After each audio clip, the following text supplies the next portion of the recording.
Well, what about Their like little- load and reload, man?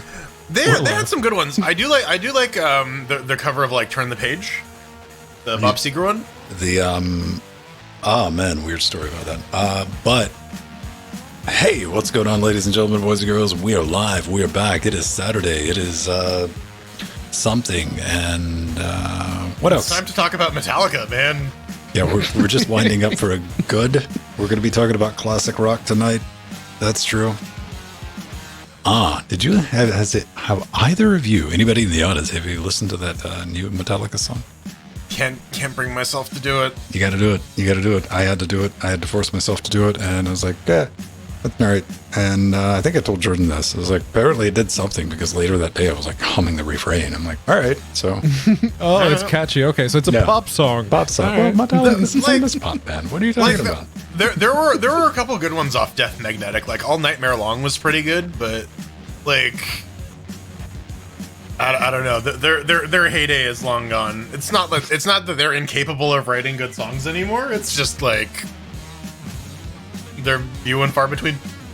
I think I can go out on a very, very interesting short, safe limb and say Metallica peaked at the Black Album. Sure, I think that's a valid. Yeah, that seems to be where most people agree. It's like, yeah, no, that was the last good one.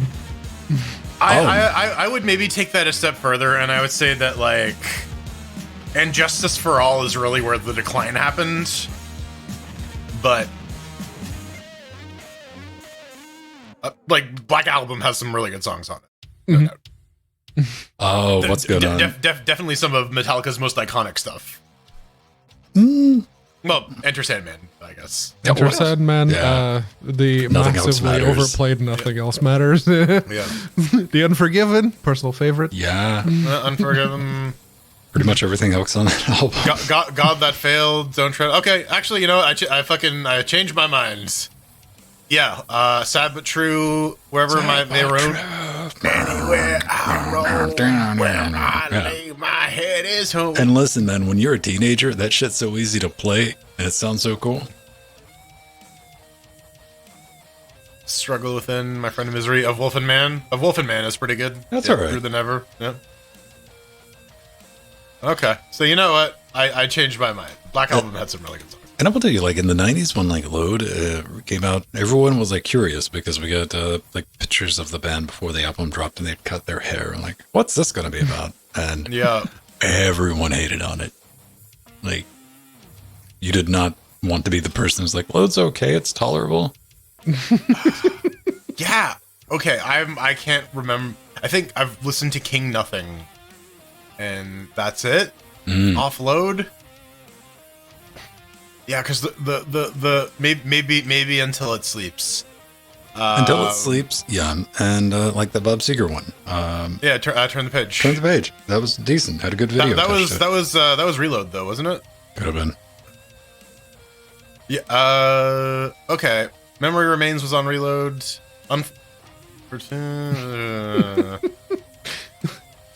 Yeah, Memory Remains was all right. Fuel. All right, give me Fuel. Give me Fire. Give me Well, Damage. that's good for the meme. Yeah, for the memes. Barrage Inc. was Turn the Page. Yeah. That was. When did that come out? That was, according to Wikipedia, 98. That was after Reload. Yeah, that was after Reload. Okay. Oh yeah. Turn the Page. Die, my darling. Whiskey in the Jar, man.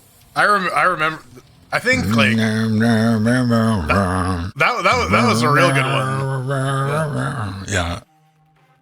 That was a really good cover. Yeah. Oh man. Yeah, we need new music to listen to. It's hard to do because we are all able to instantly create an insular circle jerk of our favorite artist, which is fed by an algorithm, which just gives us more of the same shit that we know and like. So I found the Give Me New Music button on YouTube Music, and it's been pretty good. Scar Symmetry is one I've been getting into lately. I got reintroduced to Bolt Thrower. I hadn't listened to them since high school. So, you know. Every now and then, YouTube will recommend like the video game remix music channels. Signify, seriously, go listen to Signify. You're going to find something you like in it.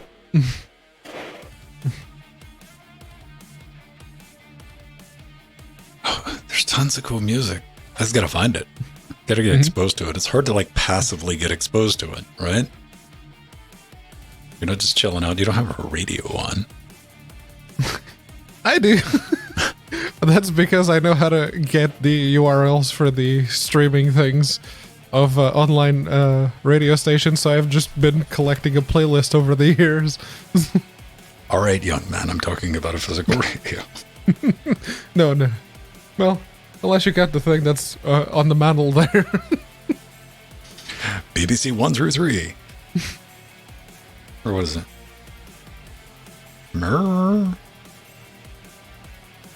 There's tons of good music out there. It's just finding it. Yeah.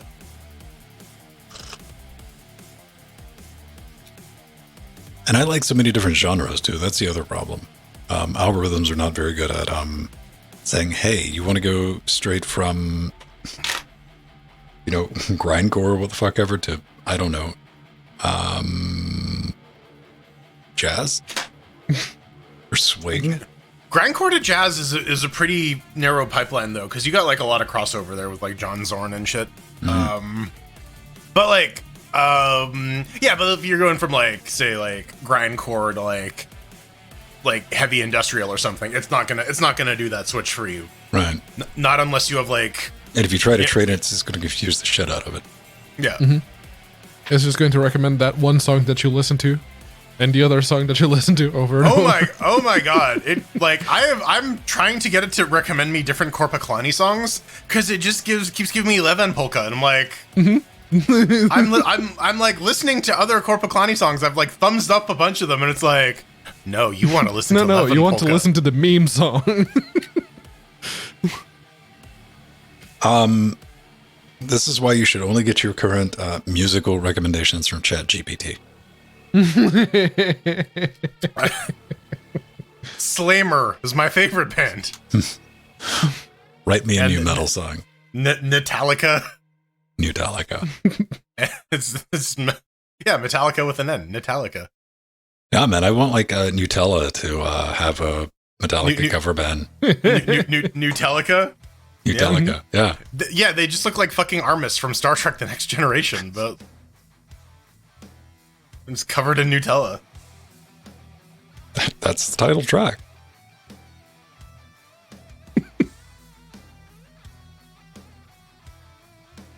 Nutelica. Oh, okay, yeah, that sounds. Don't give Susie any ideas. Uh-oh, yeah. We're What? gonna get more cringe music videos from the Suze crew. Jeez, man. Like, I hope, I genuinely, in my heart of hearts, hope that they were going for that level of cringe.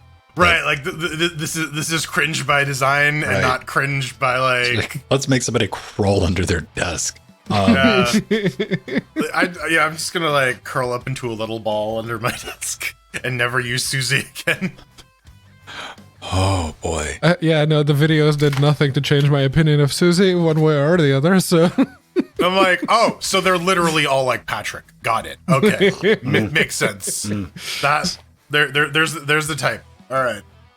But that just makes you want to go back to like, what does the fox say, followed by what the hell is Stonehenge? What's the dude? I fucking quote technology all the time. Oh fuck. Yeah, completely with the technology. I've been driving around and it's like, drives a Civic, Honda Civic, car you can trust. Yeah, so. Never mind the car, let's talk about the hinge. What hinge is that again? It's a Stonehenge, it's a Stonehenge. Oh, man. It's the greatest hinge of all. I just have nothing but infinite respect when some shit's stuck together that well. Like, yeah. No, again, how did they build those stones so high? Completely without the technology they have today. You fucking committed to it, and that's like that is the correct choice. Good job. All right, let's kick that over to live. What are we talking about tonight? A big chunky beta that's got a new scary screen that shows up. It's Proton, some Umbral Core. Oh man, did everybody, speaking of like Umbra Witches, I saw we saw that Jordan and I did the Game Awards We did. Restream thing where we were both like, holy fuck, how do people stream for like 8 hours a day? Yeah. I guess when you're getting paid, a living wage out of streaming, you kind of... You know what, Pedro? If I was sitting there being stressed because I was going to lose money because I made over $100,000 doing that, yeah, all right, I could power through this. Yeah. But I mean, there's very, very, very tiny percentage of people who are making over $100,000 with that. Well, I know JP's. Yeah, JP's numbers got leaked, so like we know how much he makes, but he's not a partner. He's not a Twitch partner anymore. Since when? Since like a year ago. He put out an announcement video about it. What is he, an affiliate then? I think he's like getting most of like the stuff from like the Patreon funding or like whatever like other branded content deals he gets. So he's an affiliate, I guess. Whatever the parlance is. Because he's got a contract with Twitch because he's constantly talking about his split. So apparently that contract like is not a thing anymore. Like that as of like a couple recently, as of a couple of months ago. Yeah. Yeah. When Twitch was as what I was saying, like, when Twitch announced that it's changing that's what he was like, uh-oh. And he started like looking to do, I don't know, I don't keep track well enough, so. Yeah, and like I remember like seeing the video where he was talking about it, and I remember listening to a little bit about it, and I'm like, okay, sure, whatever, that's fine. I never catch him live anyways. I just catch up with the shit on YouTube anyways. Sometimes I put him on for like background noise. Yeah. No, I was watching a lot more of his stuff when they were doing the role play thing, but not anymore. I think he's doing that again. Yeah, they started that up. Last Call for Adventure. I've been listening to that a little bit. But like there's been other stuff now that I've like pulled in to fill my time. Yeah, so it's now it's like, okay, well now I need to like figure out a way to slot this in, and you know how it is. There's never enough time to fucking watch everything. Listen to Well, now we have like the why am I tired now? But I want to do other thing. Yeah. No, they showed off like they did Bayonetta. We were watching that, and I'm like, oh, more Bayonetta, surprise Bayonetta, maybe good Bayonetta, and baby Bayonetta, not Switch Bayonetta. And they're like, hey, have any of you really been excited about this convoluted bullshit story of Bayonetta? You know, everything after the first Bayonetta game, starting with part 2 into part 3, where it just gets even weirder. Here's some more backstory on that. But you know what? We found a way to make it run on Switch. Cell shading. 2D, kind of. 2.5D, yeah. Like, pass. So do you think the new Switch is going to be backwards compatible? I don't know. Historically, if Nintendo's been Switch, pretty good. It probably should be, like they did with the DS's. Yeah, I don't. Like I said, like I was saying, historically, Nintendo's been pretty good about the backwards compatibility. At least, like, within the same, like, named console. Mm-hmm. But now they're doing this thing where it's like, hey, all these virtual console titles that we could just easily make running on the Switch. Yeah, we're not doing that. So, like, Nintendo from a couple of years ago, maybe, but, like, I don't know these days. What if Switch was, what if Nintendo was kind enough to allow you to buy your again? On the Switch 2? New Switch, yeah. That's what I'm thinking. All right. That's what I'm thinking is probably going to happen. They're like 10% off, though. It's like, but I bought this game digitally. It's just a license. Yeah, but you got to buy it again because this is the license for the Switch version, not the Switch 2 version. Fuck you. What if they gave you the option to like save your games and shit and play online without having to give them money? I don't trust Nintendo to do that for like more than 3 weeks. I don't know. They had problems with their cloud saves. Can you even save your games locally on a Switch? Yeah. Can you do only backups? Locally for most of them? Yeah, you can do save backups. You can't do cloud backups unless you're paying for Nintendo Switch on that though. Oh. So if you don't, how do you transfer?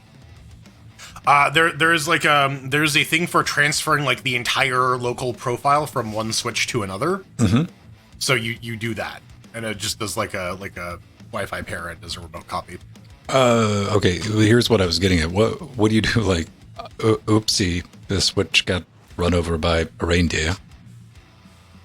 If you weren't paying It doesn't turn $100 a on year no more. for Nintendo Switch Online, then say goodbye to your fucking Pokemon, man. Okay, this is what I'm asking. Can you make a local backup of your Switch to just in case if something like that happens where you could... Ostensibly, Well, yes.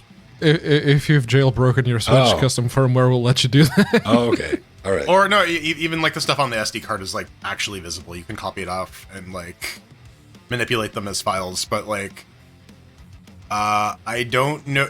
I guess it depends on like what the storage allocation is like, depending on where the Switch like actually sticks the files. So like, it just seems like software-wise, it would be as simple as popping in a blanket SD card and say, "Hey, give me a backup." Yeah, it should be, but Nintendo. Oh. There's a lot of things that like software should be able to do logically if you just think about it a little bit, but whether or not they've made safe that to feature. just consider like Nintendo a difficulty multiplier? Oh yeah. The proprietary DRM box has no. So do we think 100% the next Switch console is going to be handheld? No, it's going to be portable. I think so. I think Nintendo had something good with the Switch. The Switch kind of proved that yes, that's a very profitable market. Yeah. So I hope so. I like the idea of portable gaming. I like being able to play my video games on the toilet. Like again, like as someone who plays a lot of like RPGs, like that form factor is a godsend. So we're all excited that we won so many Steam Decks during the Game Awards, right? Milf Hunter? Milf Decker. Fucking yeah, that's rigged. There's a dude named Decker who won a Steam Deck. I'm like, oh come on.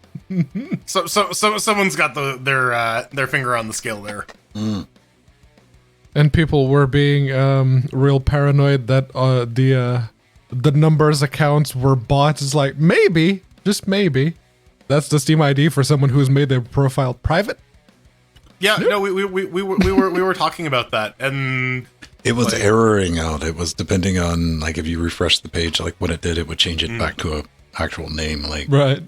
let's give Steam a big palm of a light tapping because it didn't completely explode. no, for like aside from like it not popping up if you like accidentally refreshed the page or clicked off it or something for like a couple minutes there, which was like the 3 minutes I would have won that Steam Deck. You know, It absolutely struggled. I think Pedro and I were both trying to watch the same day the Steam Deck launch, and Valve's like, "Hey, we're going to host all this by yourself."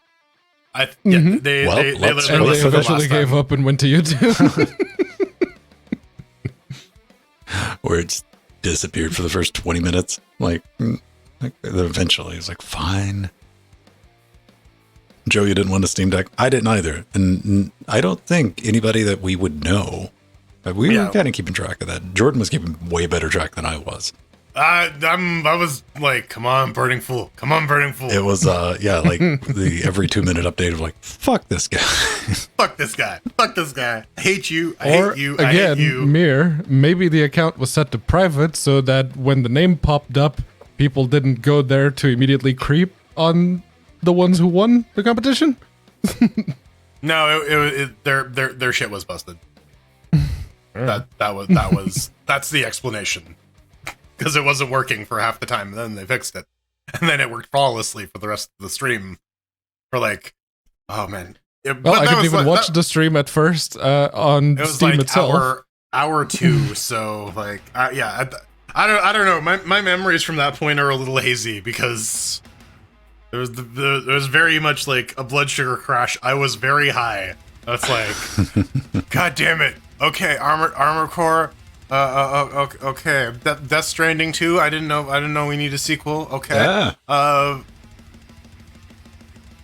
I want to play Tank Souls. I never played an Armored Core game before, but I want to play Tank Souls. All right. Apparently 4 is the good one out. 5 was kind of poopy. Weren't they both on the PS3? Probably work on RPCS3. Yeah, I think Jordan and I both agreed the Party Animals probably one of the best commercials they had. Oh yeah. Yeah. Bullshit. There was like one or two commercials that tried to do that style, but like that was the only one that like actually nailed it. The like hit fourth wall well enough, and I mean it really looks like somebody took Gang Beast and decided to make a game from it. Yeah. So it could be interesting. For sure. All right, so we should be about ready. I guess I will be sending out. We're going to be playing with this tonight. If you plan on sticking around for the after shows, it's like wicked cheap too. And if you don't like it, you can always refund it. Right. You're probably not going to get through 2 hours of it tonight. We're going to attempt to play it in the after shows. Just like Dead by Daylight. Yes. Dead by Daylight. Didn't we play that? We tried. It crashed. We would lobby up, and then when the game started, it failed. I wonder what the status is on that. I haven't checked. Man, that immediately flushed out of my memory. I was like, well, check back later. For me, it's Fall Guys. Can I play Fall Guys for like more than 5 minutes without it crashing? Have you tried that recently? No, I have not. I have not. Because I keep fucking forgetting. Yes. Because I'm old and my brain is poopy. All right. There we go. Come on. Do the Pedro thing. All right. All right. Okay.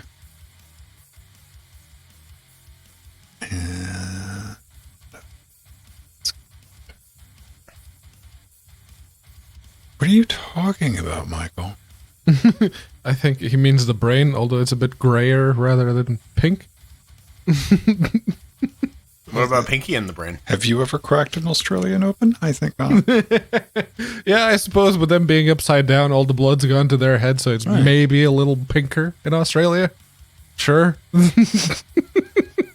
But tell me about the skull shape, Pedro. Tell me about their humors. We've been over this. Pedro, listen, he was born a phrenologist and he's going to die a phrenologist.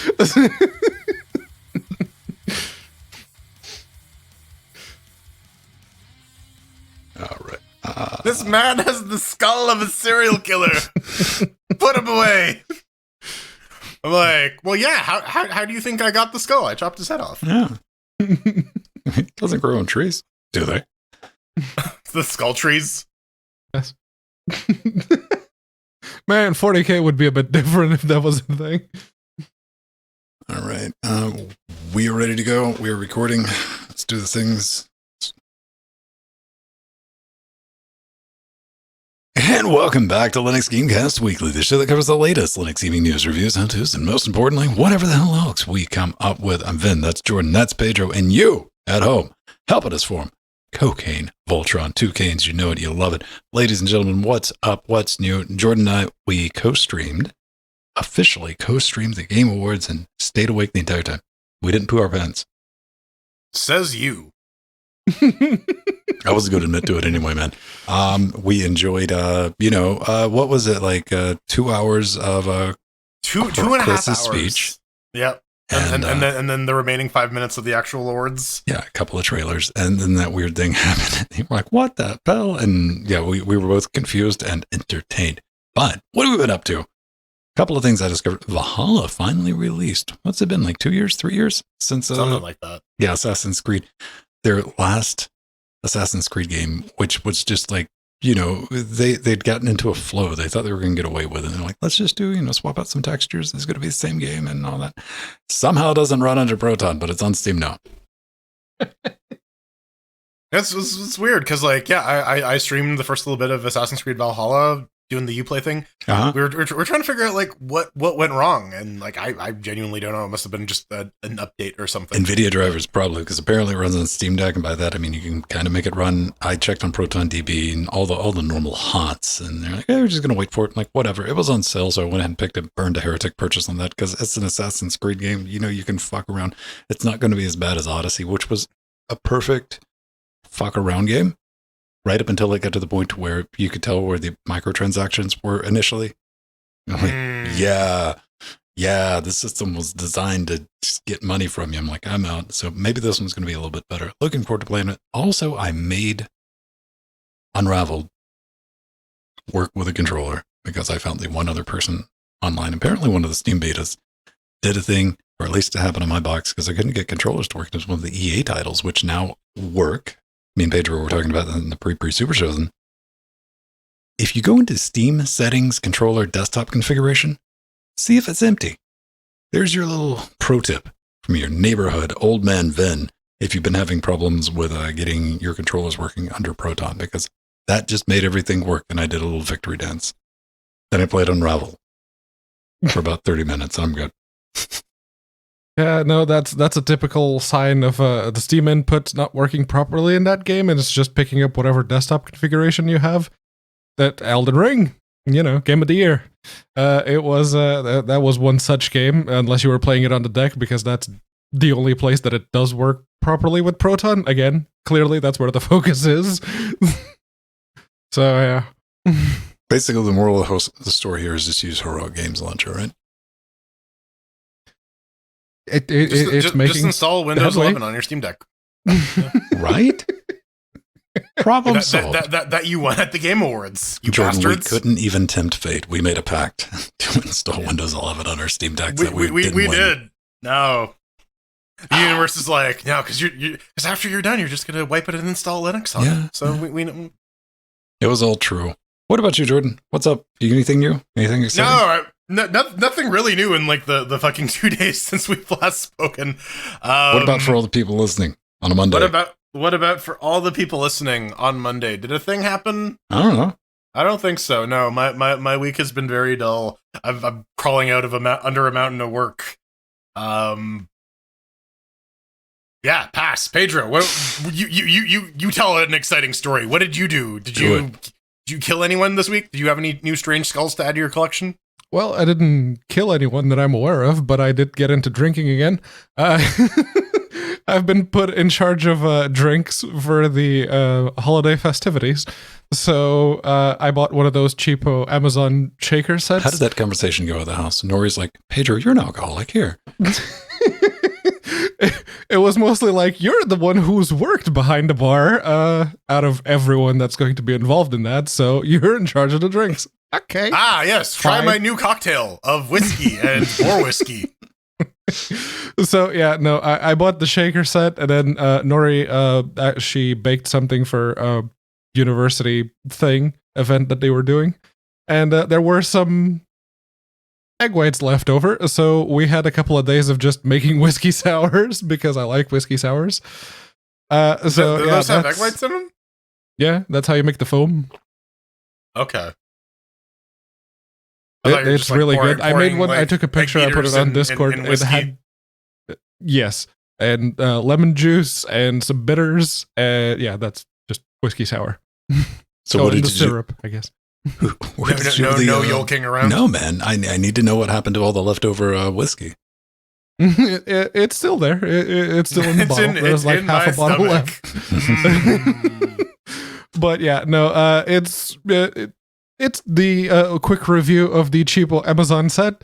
It's all right, but the two cups don't seal properly. Even when you're shaking it with ice, that's when it's supposed to shrink and it seals itself properly.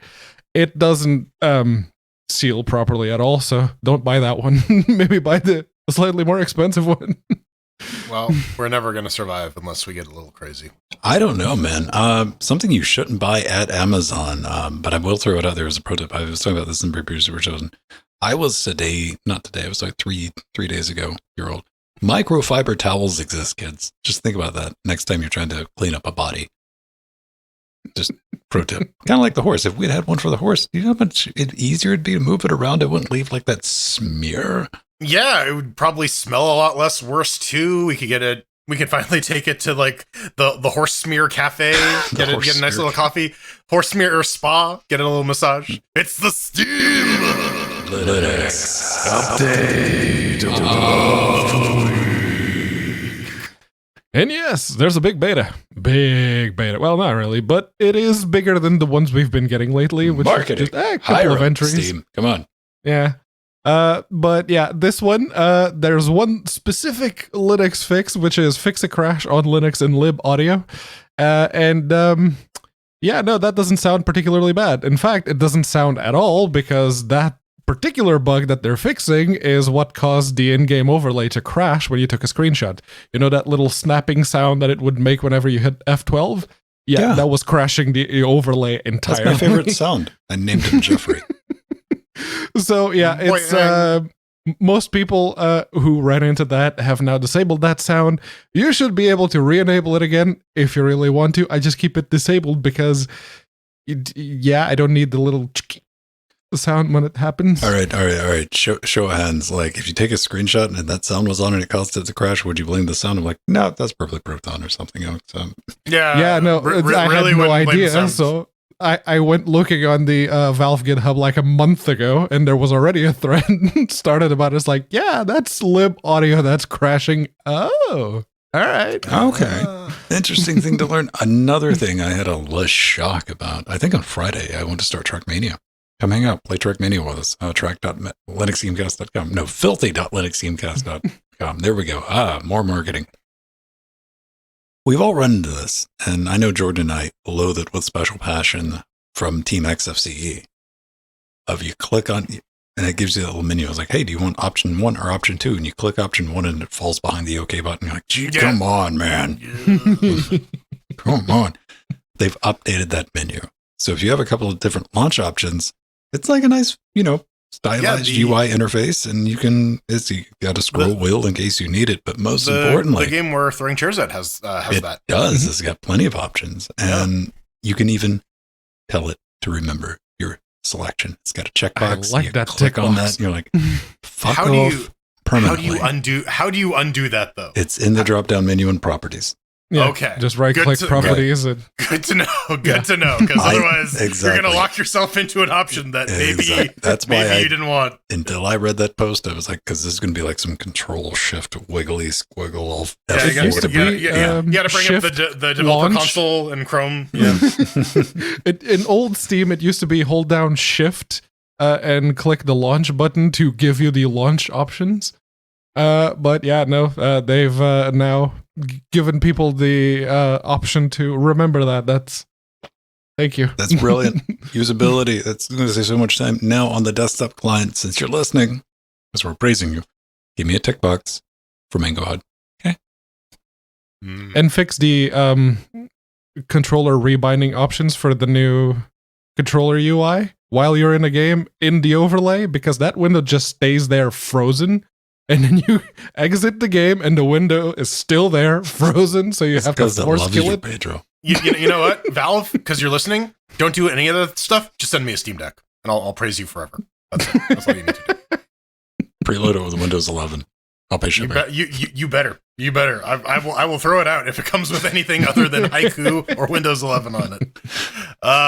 We got to talk about a new version of Proton GE. We don't usually talk about them because they usually release 20 minutes after we're done recording the show. This was released 8 days ago. Yeah. But yeah, 7.42, it's out. And it's a pretty boring release. It just pulls in the latest and greatest from Proton fixes, VKD3D, DXVK, blah, blah, blah, media converter, etc., etc. We got a couple of Proton fixes for King of Fighters and Squad, as well as Skeleton Boomerang and Revolts. So yeah, go download that and play some. Maybe I don't know. So then this one doesn't work with Valhalla for you. First thing I tried after I got over the initial shock, because it's an Assassin's Creed title, and I know for a fact Jordan has streamed some Valhalla. I'm like, oh, okay, this is going to be easy. Just do it. I'm gonna. I use GE to do it. So I didn't even think twice. I was like, this is just going to work with regular Proton. I just put it on 7. I'm like, huh. Went to Proton Experimental. Huh. Okay, let's go to Proton G. That's going to. Nope. God damn it. So no, this didn't fix the Assassin's Creed Valhalla thing. Yeah. On the point of Revolt, just install Lux Torpedo and pick RVGL as the engine replacement. It's a much better experience. Okay, I do gotta ask, what's Lux Torpedo? We've talked about Lux Torpedo a couple of times on the show. It's basically missed that episode. Yeah, all 3 of them. It's a very teeny tiny little launch wrapper that once you set a game to launch with it, it will, if it has a open source engine reimplementation like OpenMW or any of the Open X-rays for the stalkers or whatever, it will give you the option to pick to launch the game with whichever open source engine reimplementation you pick. And for Revolt, you have RVGL, which works a lot better than Proton. It gives you a lot more options, and the controllers work properly. So use but RVGL. You see, Pedro. That's a lot of work, and I can just install Proton GE and click play. Yep. So I'm gonna do that for this game that I'm never gonna even touch. Click. Get it it's done. also working in experimental. So yeah. All right. I mean, for like all of you, both of you who play Revolt and get it done. Pedro Pedro loves both of Pedro's that game. friends. Yeah. Pedro and his two friends. It's as it turns out, games from what is it, 99? It's a very popular one from that year. All right. So, something that has always been a niche category for gaming as a whole is fighting. And I've been I've talked about it a couple times. I've been watching the knockoff Pedro, the budget Pedro guy, Maximilian. The cooler Pedro, you mean? Yeah, the hip, young Pedro, Maximilian dude. And he does a lot with the fighting stuff. And I started watching him when they were talking about the latest Street Fighter. And I was more fascinated because how deep that motherfucker goes into like the mechanics of fighting. Like, I don't know all this stuff, but I'm fascinated with it. Same reason I'll watch a thing about knitting if it's interesting enough. We don't have a lot of fighting games on Linux. In fact, we can name them off real easy. Kings of Kung Fu, Skullgirls, Fantasy Strike. Okay, we got one. Okay, two. We got two good fighting games under Linux, and that's about it. Umbrella Core might add number 3. And this came out earlier this week from a few round games. This is a playable alpha plus type demo. And it's still early, but it's completely playable. It's Unity, native on Linux. And, I played around with the demo. It's in good shape, again, for an alpha tech demo. It 100% is. And you can play as not Virgil, or in the cover art even shows like not Aurora as well from Bloodstain. And yeah, I mean, take a look at it. Do yourself a favor. This links will be in the show notes, or if you're watching the video version. Yeah, Byron Harder. More Byron. You get to play as Byron.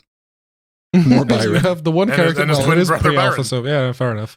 I don't know. Whenever, like, so like they're saying this is a dark fantasy Lovecraftian fighting game, and whenever I think of like Eldritch horror, I always think, Cthulhu was about to drive me insane, but I got him and I hit him with a sick launch, and I air juggled him until he couldn't do shit, and now I've saved the world.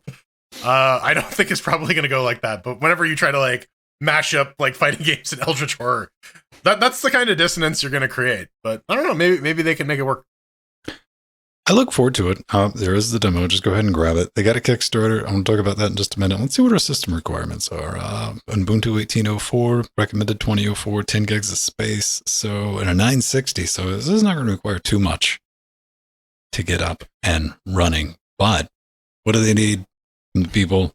They're looking for $300,000 on the Kickstarter. They got 27 days left. And I math that out. That's going to be about $100,000 a year. They plan on taking about 3 years to get this done for a 2-person team. So, that's not too bad. Do you think about, like, for comparison, Hollow Knight was kind of made for $24K total. But $70 is going to get you early access during development. There's a lower, like, $30 price. But neat. Yes. They got Alex Mukala doing the music for this. He's on YouTube. He does a lot of like the video game track breakdowns. Nice.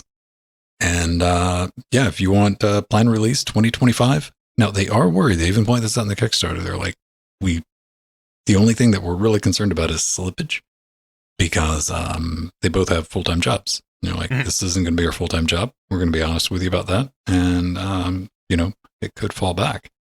2025 is a long way away, gentlemen. Mm-hmm. It is, but if they have other full-time jobs, then I can absolutely see that being a fairly reasonable ETA. Do you think they're going to be able to hit $300,000 in 27 days? They got 30K right now. At Maybe. that rate, no, because most If they Kickstarter get, like, campaigns they have like the strong start and then they start dropping off. I don't know if they can hit a bit of media blitz. I've seen some campaigns pick it up, but again, that was like early days of Kickstarter. People are a lot more jaded when it comes to games on Kickstarter. Yeah. This one has a demo, so there's that. Exactly. One of the reasons I wanted to talk about it, give it a nice little plug, because, you know, hey, if it's your thing, throw it down, you know, $70 if you want to keep track with it, because you'll get those early access and, you know, go for it. Support fighting games on Linux, right? Right. Next thing you know, we'll get a sports game other than Access Football Insert Current Year. No, there's that hockey game too. Huh? There is? Yeah, that like Sega Genesis style hockey game. Oh, that. Like, yes. Yeah. Blood Bowl. But hockey. this is not a Genesis style, unless the Genesis developed 3D capabilities in the time I wasn't looking. Loco Soccer, which I guess is relevant because the World Cup is still going. Keyword in the comments. It's like, well, you know, you could probably do this in the Dreamcast. Pedro, why aren't you calling it Loco Football? Right. Because the name of the game is Loco Soccer. Right, but as a Portuguese person, you should refuse to call it that. Here's the thing. I am a terrible Portuguese person because besides hating fish and the heat and the beach, I don't like football or soccer or whatever you want to call it. So, yeah. This one, on the other hand, looks more like Rocket League, because you have all the aerial bullshittery and some random physics that you have to account for. In fact, they very much call it a fast-paced, physics-based casual football game. So, yeah, they call it Loco Soccer, but then they refer to it as a football game. So, I don't know where they're from. Not bothered. I don't know, Pedro. I'm looking at the trailer and I'm like, you throw in like a couple $100,000 worth of cosmetics and you got fucking FIFA. I mean, without the human rights abuse and everything else. I'm getting some like Ghost in the Shell standalone complex flashbacks for some reason. Don't know why. But you know what's cool about this? It's got online co-op and it's got 5v5 versus. So that qualifies it for premium after show bait. 100%. Yeah, it does. that's Up to already 10 players in the better same than match, most. man. Yeah. That ball looks like a fish in that GIF. Hey, that person's got on a dinosaur hat. So yes, SteamOS, Linux, it runs on any operating system that's called Linux. So 100 megs of space. And, you know, looked a little, this is the modern reinterpretation of Loco Soccer, the original classic from 2015. But, you know, it's got the updated graphics and it's got online play. So my first thought when I saw this, I was like, imagine if our tanks had legs. Yeah, So yeah, that's kinda. armored core, right? No, we play Shocker, man. And In World of Warcraft, yeah. World of Tankcraft, yeah. People tune in every week to watch us play Hey, World of you shut Warcraft. the fuck up, man. Dwarves could make a tank if they wanted to. That's true. We are the tanks. We are the tanks. Oh, man. No, it's Shell Shock for anyone listening. No, it's clearly World of Warcraft. What are you talking about? That game that Scott Michaud spends hours of his life playing. World of War Tanks. Well, I mean, it is a perfect Scott locator. You can find if Scott's within the vicinity of Wi-Fi. It's true. It's true. Barony, they got an update. These are, I guess, our game update section. Quality of Death V385. This game's been out for a while. Okay, can we just talk about that real quick? Yeah, sure. We all discovered that we have this game, and we don't know where we got it from. Jordan doesn't, but the two of us do, and I've never played it. This is totally my jam, by the way. I probably seeked out this game at some point. I've had it since 2016, multiplayer apparently. Morrowind, basically. It's like it's like a dungeon crawler, like Ultima Underworld, but it can do like up to a 4-player co-op. And like, yeah, Pedro, you and I had the same reaction. Like, oh fuck, yes, this is what I want. And I get to play it. It's like, how did that happen? Yeah, I haven't touched it either, but it was in my library. I'm like, why? Well, how? Well, they got a bunch of updates. They have custom class hotbars. One of the things this game does is they have a bunch of different DLCs if you want to unlock all the various like weird monster classes. They release them and you can just grab them for pretty cheap. But if you set up a hotbar for your class, you can save and export them if you set up a new character. They rebalance the base class. Apparently the shopkeepers are going to be a lot less hostile now, which I don't know, but they have an entire breakdown of how this thing works. There's a new item, some map changes, Class rebalancing. Yeah. But it's a pretty chunky update, and a lot of this is like in-game information that would probably make sense to me had I actually played this game. But with this update, definitely really want to give this another look now. Yeah, because it looks pretty good. I mean, you can pick it up as $14.99, and they've done a couple of things. The main one I did is like after I discovered I had it, I'm like, okay, well, hey, maybe since it's got 4 players, we could play it in the. Oh, look, rats! Let's see what the requirements were from way back when. 1404, baby. 1504. All right. Yeah, it came out in 2015, so yeah, relevant. Be very careful if you're on a Mac running Linux. Get fucked. 2-button mouse. I'm sure Macs have 2 buttons now, but nope. The Magic Mouse has a single button, though you can do touch on the mouse and it'll recognize like 2 fingers. I was about to ask, what do you have, like a Mac top? Yeah, two finger attack. Two finger click punch. So the text is completely broken in this game on the Linux version, like laughably. Like I thought it was a defect. It was going to depixelize and turn into readable text. It's, I mean, menu was like, welp. We'll probably just play it with Proton or whatever. I'd love to see these two play it. It's not necessarily my jam. I would just be the guy they'd have to keep alive, but I'd still play. So there you go. Needs more raise. Playing with portals, man. Playing with portals.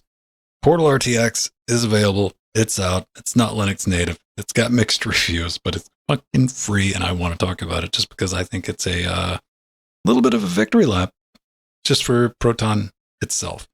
Because look how hard you can drop your FPS now in Portal. I mean, amazing how this works. But it is a win for Proton.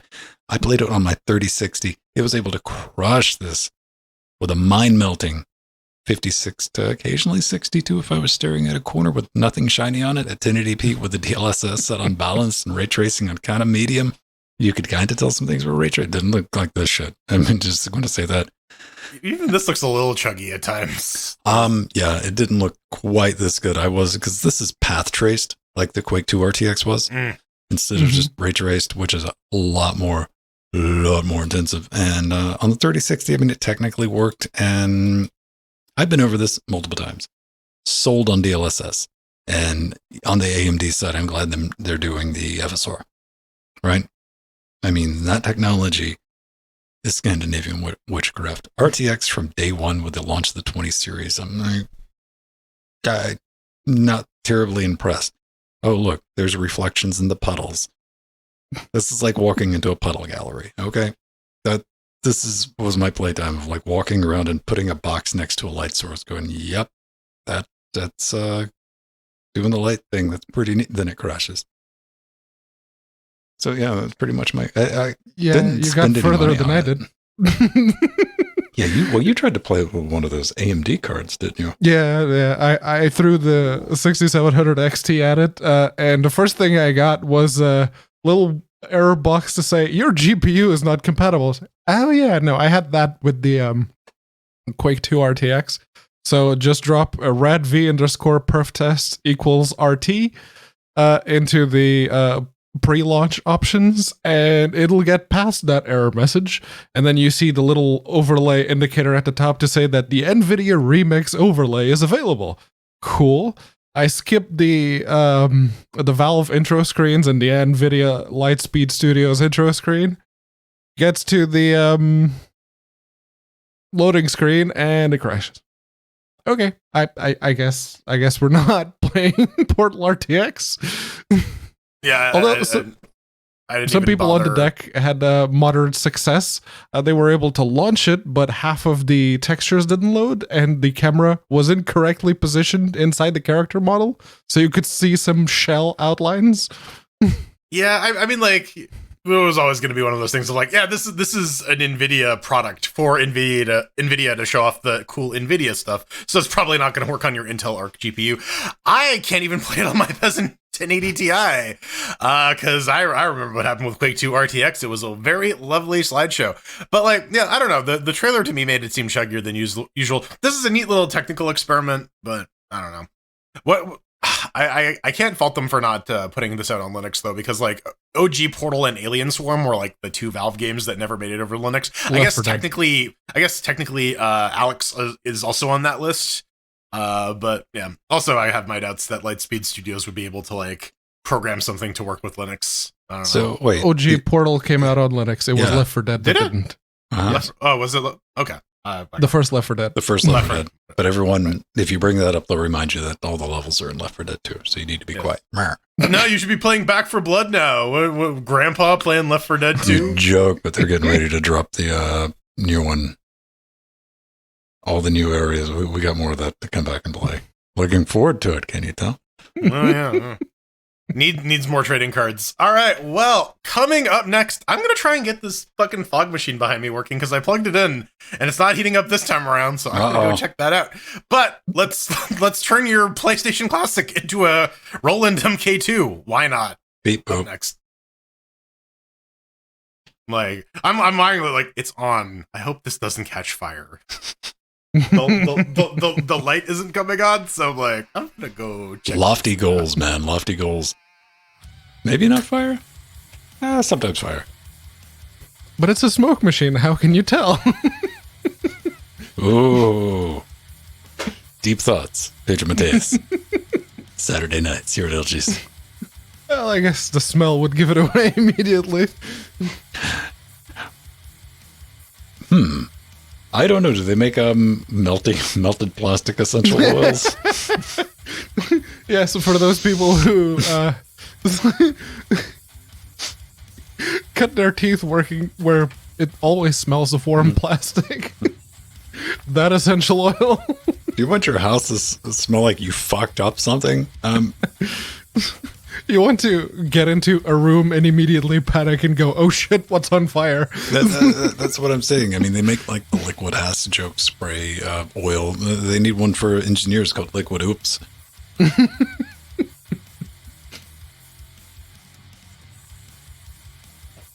It's not a Linux native game, and What? Loco Soccer? The one we're Oh, playing it tonight? is. Okay, never mind. How much you been drinking? Admittedly, I haven't had anything alcoholic for a few hours, but no, it hasn't. This one only came out recently, so yeah, we might throw chairs at some point. Is it lighting up? It lit up. All right. Is it on fire? Not on fire. I'm waiting for the other light to come on. The ready light. What if it starts smoking? Well, then it's working.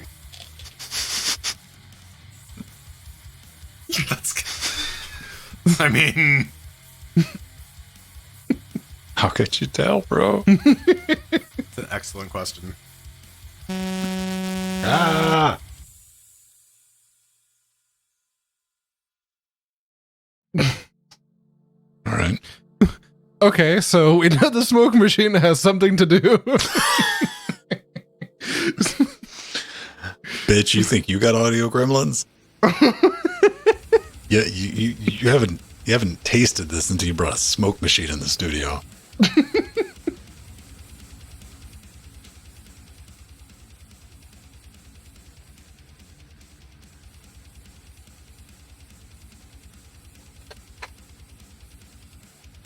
How many DOS games used voxels? Well, Blood, the original one, that had voxels. DOS games? Yeah.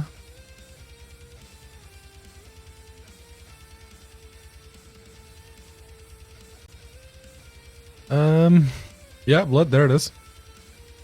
Armored Fist 2? Amok? Comanche Maximum Overkill? Comanche 3? Oh no, I think maybe... There's 5 more. Click on the 5 more. Oh, there's... Let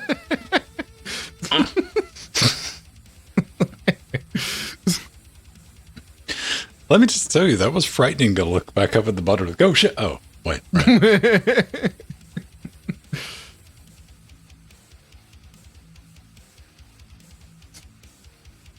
He's controlling it with his Behringer 404 HD, apparently. Or that laptop is just so stifled for air that a little bit of propylene glycol and it just goes, nope. I mean, there could be some soda cans in it or something.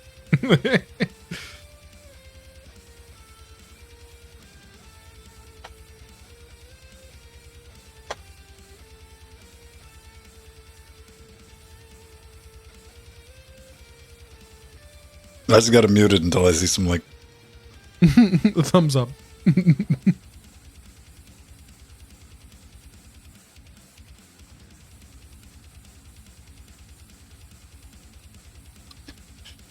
Yeah, see, I've never been that elegant with a smoke machine. It's just like, just blow it out.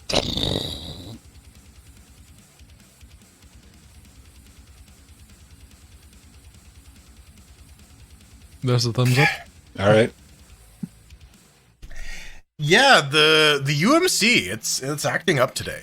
Yeah, it seems to act up when you cut on the smoke machine. Yeah.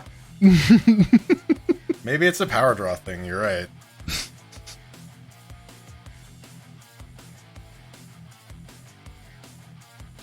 Oh. I needed to get it foggy. Oil of Hope bought me. But he sent me this fucking note I gotta read, and I gotta do it in like extreme fog.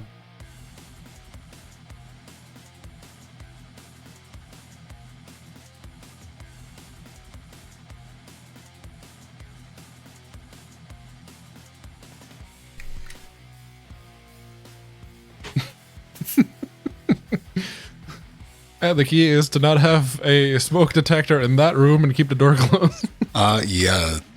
They will set off smoke detectors.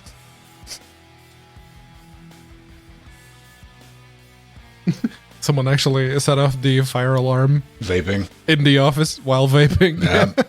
Yeah. They forgot that they were in an office with working fire detectors, and they just did a hit, and about 2 minutes later, yep, that's a fire alarm. You know, at least it wasn't like automatic water, man. No sprinklers, just a very loud alarm. Run. Good luck. Run. Good luck.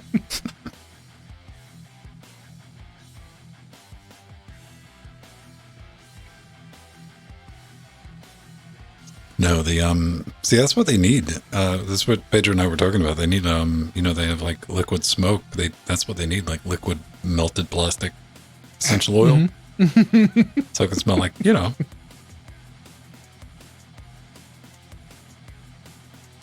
I don't know if Jordan's just being quiet or what. I'm just not saying anything. Okay. I'm patiently listening to the conversation because I got nothing to add. And no, it wasn't me, Mir, but it was another person in the IT team.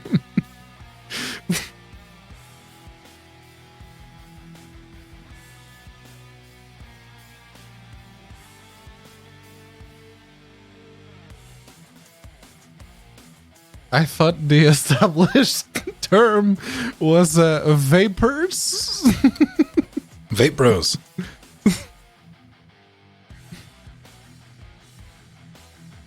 Listen, it's LGC vaporware. Don't you know?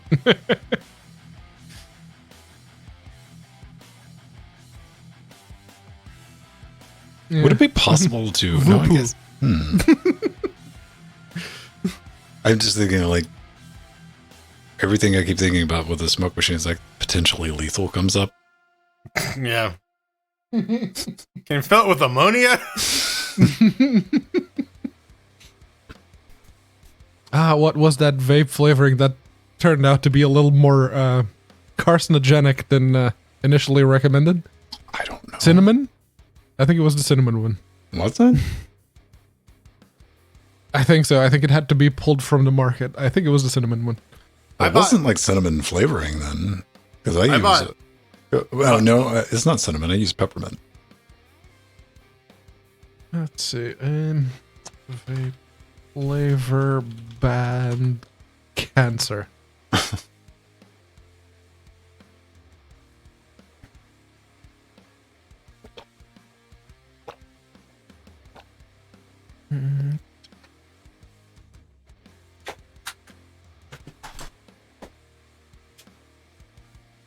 No.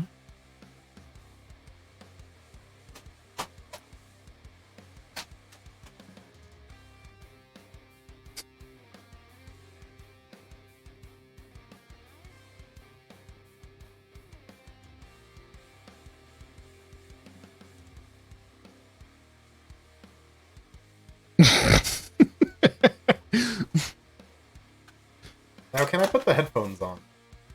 Oh, you can put them on. I don't know if you'll be able to hear us very well. Oh, I can hear you fine. All right. It works. Okay. I'm genuinely surprised how well this works. It's a little hard to breathe, but you know. Okay, Gotta suffer it from wasn't cancer. All right. Cinnamon vape flavor most damaging to human stem cell derived from endothelial cells. I do like how like the earphones are here, even though the mask ears are up here. Oh yeah. Makes no fucking sense. Hey man, this is part of our new vape core. Yeah, I was gonna do this for the chair acquisition. Yeah. Welcome back. Taking a look at Dark Souls. I'm sexual harassment. Make me a sad panda. Sexual harassment. Panda. That was getting a mite uncomfortable. Yeah. Wearing a latex prison over your face. Some people get into that. You're like, how? No. Like, ugh. My face already feels kind of gross. Oh. Because I'm fucking high on Fog Machine, Joe. Right?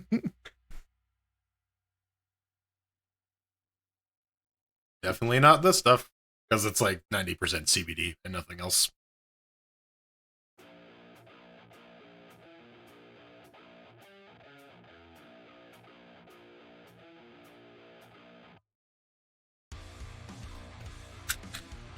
Okay, what are your thoughts on pyrotechnics? I love them. I'm not gonna set them up in here. Fuck that shit. What am I, fucking Rammstein? You got a fireplace. I do have a fireplace. That's not the place for pyrotechnics. Aw. It's not the pyro. It's the fireplace, not the pyro place. Wait, hold on. Is this indoor fireworks? Okay.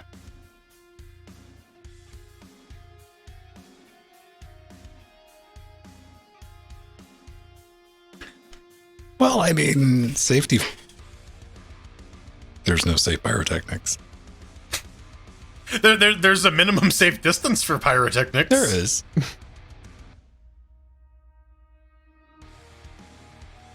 Cold spark, no fire. What is that, a challenge? Titanium. I guess magnesium would still be pretty hot. No, yeah. That might be a bit. Just a little bit of phosphorus, a little white phosphorus. It's fine. I mean, we've all seen Breaking Bad.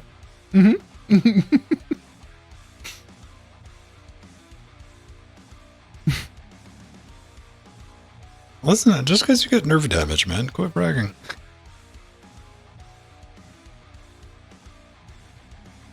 A chemistry class in 8th grade, and teacher pulls like magnesium strip, and then just grabs a lighter and goes. Oh, all right, cool. And later on in life, you remember that, and you're like, "How much is a roll of mag? God damn! What, Yeah. it's like just lit up like $60, man. Damn." Is it still working? Yeah, All right. that was just me farting. Oh.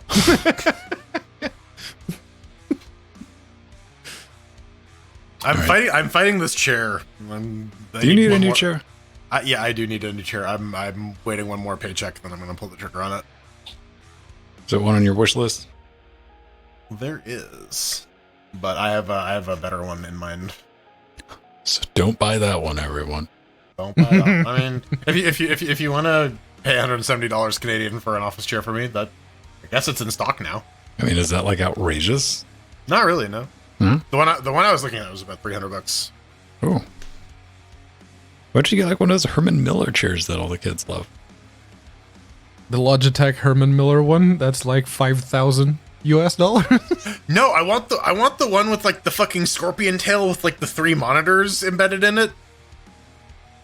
I was listening to some people from G4, or when they were closing that down, they're like, "Yeah, we had one of those in the lobby. It probably got thrown in the trash." Oh yeah, they're a massive waste of space. I would not want to fucking transport that thing down into this basement. But would you if somebody's like, "You can have it"? Like, are you It's like, disassembling it? how do you take it apart? Do you still have the instruction manual and all the pieces? Oh yeah, they do, man. That thing ships in like a 3x3 box with an Allen wrench. The IKEA version, yeah. I'll wait for the IKEA version. It'll probably be a bit cheaper. Like, why is there a hot air workstation in here?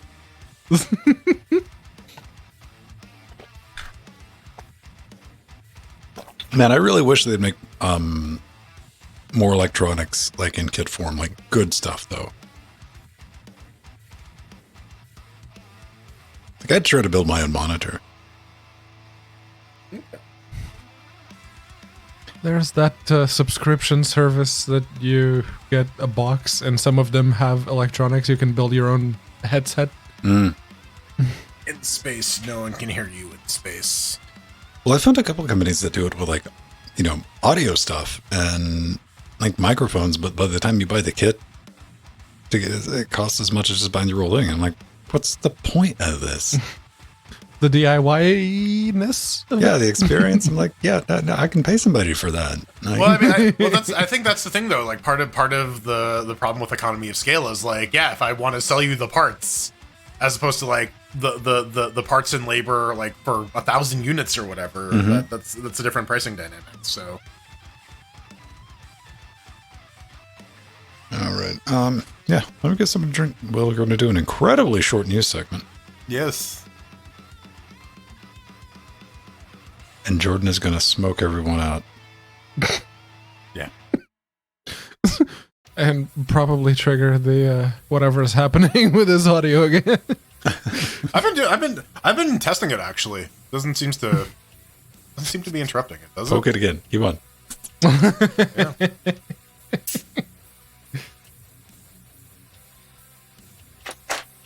Okay.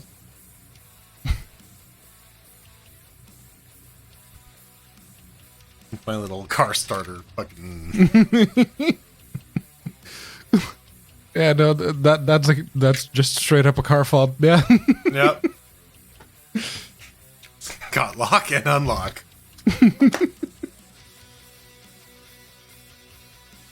It's those third-party ones, because I remember whenever the battery ran out on the on my fob for my car in Portugal, I'd go, because it wasn't the typical CR32, the same ones that you use for your motherboard. No, it was a slightly more custom battery size, and the shops would have it, and I'd always see like the shelf at the back with a bunch of those non-branded ones just hanging there.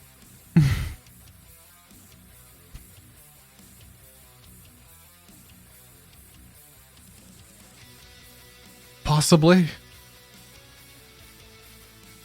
It was still like a pretty flat button cell, but yeah, it was smaller than the 32s.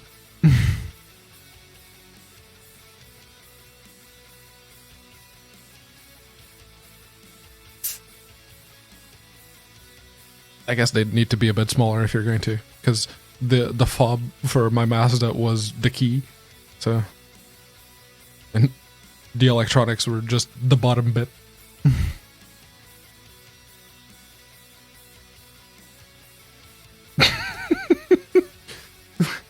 Nuri's been talking about doing stuff with like lighting and whatnot, so maybe get one of those where the lights move on their own and just put it on the table back there and go disco lights. What does she want to do with lights?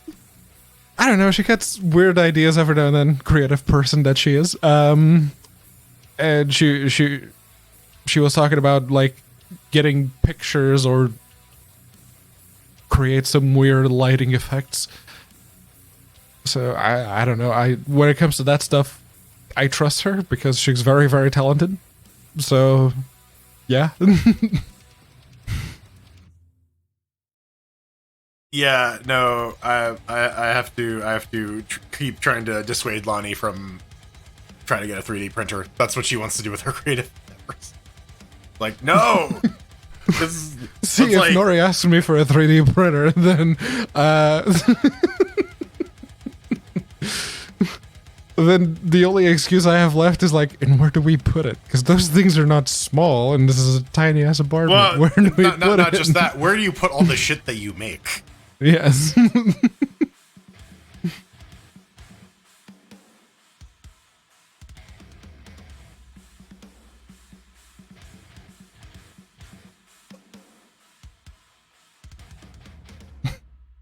I'm looking forward to that. There's an actual release date to Baldur's Gate 3 now. Yeah, I saw that. Yep. I saw you stream that a couple of times. I was like, that looks like a spiritual successor to Temple of Elemental Evil in the way that it's being presented and the way that the combats work and everything else. Like, okay, I'm down for that. Yeah, no, it's pretty good. It's that Larian touch of like, wait, you could do that this entire time?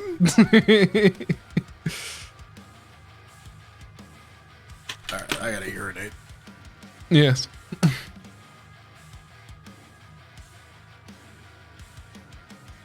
Is the Canada shot glass just because it's hot? Tall? Hot? Where did that come from? Oh, the smoke. Yeah, that's right.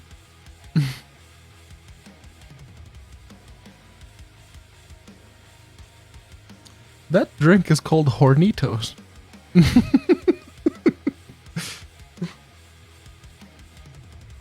Hornitos lime shot.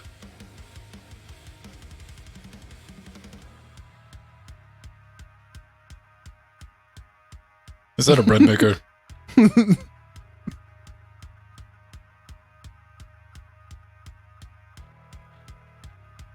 Gorditos? Tequila?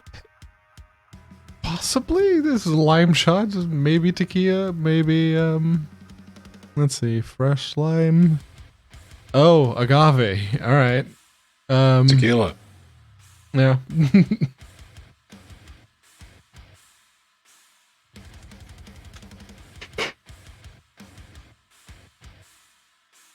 What are your thoughts on tequila, Jordan? I've had it. Like, I'm kind of neutral on the taste. Have you done like the entire like? Have I haven't ever done like a body shot or anything like that. Or No, That's weird that this is where your mind went. I mean, when people talk about drinking tequila, that's at least that's where my mind goes. I don't know. I like the ritual of like sucking on lime and like Yeah. licking salt and shit like that. I've never done. I've like taken a shot of tequila. I'm like, don't you? Yeah. Want to? No, I don't want to do all that extra stuff. What are you doing? I mean, like I've had You like drinks rim with the tequila edge in of the it. glass with salt, and then you drink, and you already get the salt, and then you do the lime. Yeah, just pour it in the shot glass and do a shot of tequila. I was like, quit drinking crap tequila, man.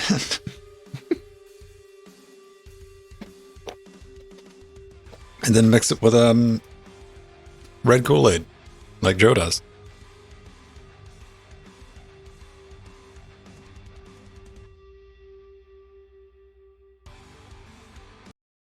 I'm trying to see if I recognize that soda brand, and I don't.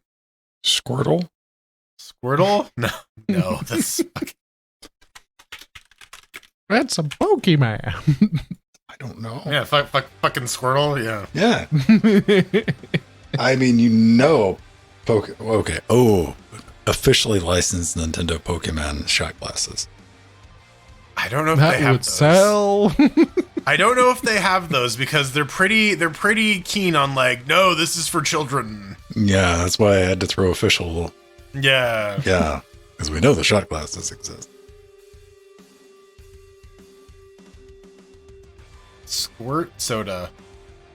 Okay. Not Squirtle soda.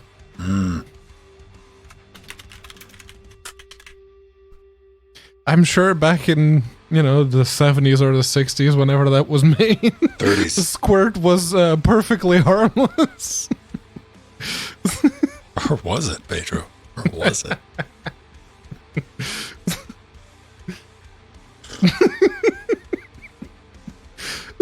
Well, I guess we just skip the whole thing and we get straight to the end. Yes, North Ranger, that was the logical conclusion. I mean, I don't know if this is the right place to get a discussion, but like, you know what? Maybe not. Maybe Probably not. Let's just settle on. Listen, Yeah. at some point, all the water that's in you went through a dinosaur penis. Yes. So that means if you drink it, you get dinosaur penis powers? If only.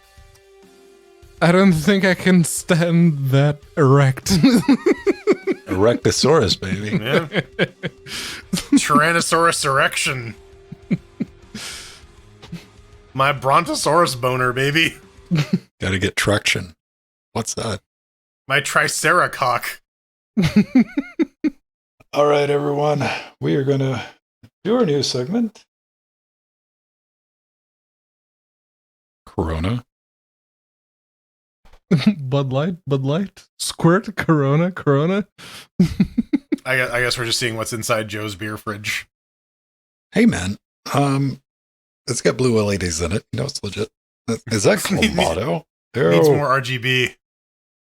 Oh yeah, they have like beer with Clamato now or some shit. Oh, yeah. no, that's been around. I've had the margarita one and the Clamato one. You know what I was expecting much higher levels of atrocity with a Clamato thing.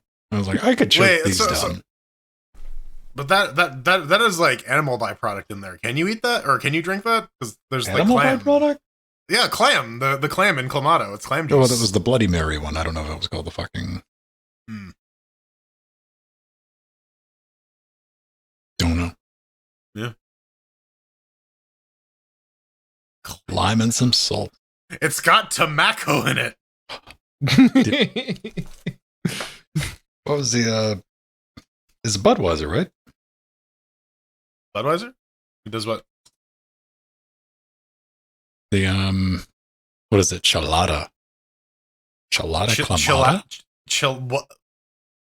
This sounds like something you buy at a Taco Bell. I'm gonna be real with you. Hey man.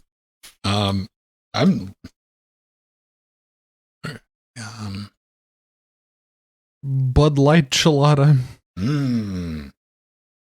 There's also the Budweiser one, yes. Budweiser and Clamato that you make Chelada. Modelo and Bud. Listen, if you have Chelada, you should probably go see a doctor before it gets worse. You don't want stage 2 Chelada. Or do you? That's when your butt falls off. It's just like complete. It ejects like a fucking missile off of a fucking transformer. It just plunk. Yeah. Damn it. All right, everyone. Let's do this new segment in 3, 2. I'm currently not drinking alcoholic drinks, but after that previous after that previous break, what we took in between these two segments, I am feeling the bit the need for some. But before we get into that, we should absolutely thank here at LGC. Try our pina coladas. You want your pina colada to bleed? We got you covered. Man, yes, that's just what you need. Like with more clam, coconut, some pineapple, clam, and tomato. Man, it's basically drinking a Hawaiian pizza. If you want to order me a Hawaiian pizza, head over to patreon.com/LinuxGamecast and tell me why my choice of pizza is trash. And I'll tell you that it's still fucking delicious. Where do you get with pineapple? I like pineapple on my pizza. All right. I just like pineapple in general. It's great. It's the only food that digests you as you're trying to digest it. Yeah. Patreon.com/LinuxGamecast. Sign up. You can get access to our Discord channel, which you can also get by subbing to us on Twitch here. Twitch.tv/LinuxGamecast. Link your accounts. Stuff will happen magically. We have no control over it. We're sorry. We got a couple levels that you can pledge to us on Patreon and get access to our show notes. At the Death Note level, you can see the show congeal over the course of the week. You can buy your way on the goddamn show. If you're in Discord, you can RSVP to game streams. I'm doing Borderlands on Thursdays. Ven is doing Trackmania on Tuesdays and Fridays. So if you want to play some games with us, you want to hang out, get into our Discord and RSVP to those things. We got a store as well, store.linuxgamecast.com. Buy some t-shirts, buy some coffee cups, buy some stickers, buy some masks, buy some women's shirts or some tote bags. We have those now. If you want to like go grocery, man, I want to get a couple of those Frank ones and go to like fucking Loblaws and like buy groceries and just like confuse the fuck out of people at the checkout line. And you can do that too. We have wish zones as well. Here, I should do this now. There we go. Special effects budget. Special effects budget. Brought to you by Oil of Hope. I gotta thank him. If you go to linuxgamecast.com, oh god, it's everywhere. I'm being consumed by Silent Hill. Put your mouse over the support button. I have a wish zone. Ven has one, Pedro has one, Jill has one. If you are like Oil of Hope and you buy Fog Juice, you can send us a little note. I have this one here, and he says, "So, did you think you were getting away with it? Fill her up and puff, puff, puff, you magic dragon," from Oil of Hope. Yeah, he bought me a liter of Fog Juice, and apparently that is like a year's supply of Fog Juice. So There's going to be a lot of that, is what we're hearing. Oh, man. Up next, somebody needs to get Jordan the AK-47 machine gun electric guitar. Someone needs to. I want that. I will start learning. I'll start relearning guitar if someone buys me that. Pedro's got files and other home invasion equipment. As always, it's just an electronic screwdriver. Clearly, he wants to break into your house and water cool your PC. And yeah, I've got power supplies and stuff on the studio one. So there is that. We do thank you for your support. It's pretty dope. We love hanging out with you. I got some things planned. I think I have all the parts needed for the Steam Rectangle. Hopefully, they'll all come in before the end of this month, and we'll be able to do a live stream. Which will be interesting, sticking all that together. Micro ATX build with all AMD system, baby. And hopefully everything will work. That'll be fun. And looking forward to that. But Amazon's like, it'll show up whenever. And it's changed the whenever time twice. I'm like, oh. They got sued for that recently. There's like where they were like claiming 2-day shipping, and then they were changing that after people clicked purchase. God, dude, in December, I'm not going to pick that battle. I'm like, it'll get here when it gets here, you know? It's like apparently this was filed like a while ago, but okay. Yeah. I got another thing. I actually like 2 or 3 things I'm working on. One involves spray painting a sound card. So I'll let you think about that. Needs more RTD. you whatever you do, you need to post the result of that to some audio file for him and just let him have it. No, you gotta post it with the caption "Witness me" and just like fucking spray your mouth with fucking spray paint. Like, It is it is for audio. There's a audio file spray paint. There will be an engineering case behind this, Pedro. Okay. Oh boy. Stay tuned. This is some prime engineering, which is like regular hacky stuff, but it's like built for life hacky stuff. It's stuff that you can rely on, but you're like, oh, that's not the right way to do that. I'm like, yes, but it's reliable. So stay tuned for that. Love hanging out with each and every one of you, and thank you for your support. Now, I want to come play Track Mania with us. Oh, and we need to thank people. Foxy as well, because he bought me Ukulele and the Impossible Lair. Oh, yeah? Which was not on my wish list, but thank you anyway, Foxy. Well, he bought me Zombie Mama Snoo Snoo, which might have been on my wish list. I think that's Resident Evil 8 Village. Mm-hmm. Yeah, sure. Big vampire mummy. Big vampire steppy mummy. Yeah. And all of our Twitch subs, Skittles, Velcro Tech, Nubbin, and Gamatron, who have all resubbed. Yeah. Yes. Several of them show up on the fuck wall at the end of the show. Do they? Yeah. At least Gamatron does. Maybe Nubbin. Yeah, Gamatron's there. Yeah, right behind Ven's head. See, the smart people, they hide up top. Yeah. Yeah, now's the time. You can get your name up there and most people will never see it. No one can name or shame you. But you know who needs naming and shaming? People who bought PlayStation Classics. Why would you do that when a PCSX You're never going to let this go, man. Day in Never. and day out. He's like, fuck these motherfuckers buying their little tiny consoles. Yeah, you can literally just run a PlayStation emulator on your phone. Why would you do this? But, you know, if you got an old PS Classic laying around, well, maybe not one of the... Maybe not one of the Asian versions, not one of the Hong Kong or Japan versions, but you can get Debian 11 working on it. With some caveats, USB on the go is a little buggy. If you boot the thing up with all your peripherals attached, then it should work. There's really only a gig of RAM on here, so there's not too much that you can run concurrently. They'll give you a use case here if you want to emulate a Roland MK2 for like some home synthesizer projects, which maybe not a bad idea. But it doesn't fully nuke your PS Classic. It gives you an option to restore if you want to go back to playing, I guess, Legend of Dragoon. That's a PlayStation game I enjoyed. Yeah, I mean it's kind of neat. We have a lot of these like single board computers that like Sega and PlayStation, Sony and Nintendo released that, where it's like, okay, well, now that I've played all the ROMs on here that I can just like download from archive.org, what do now? Install Debian on it. Do something useful. Yeah. I mean, Although- I guess.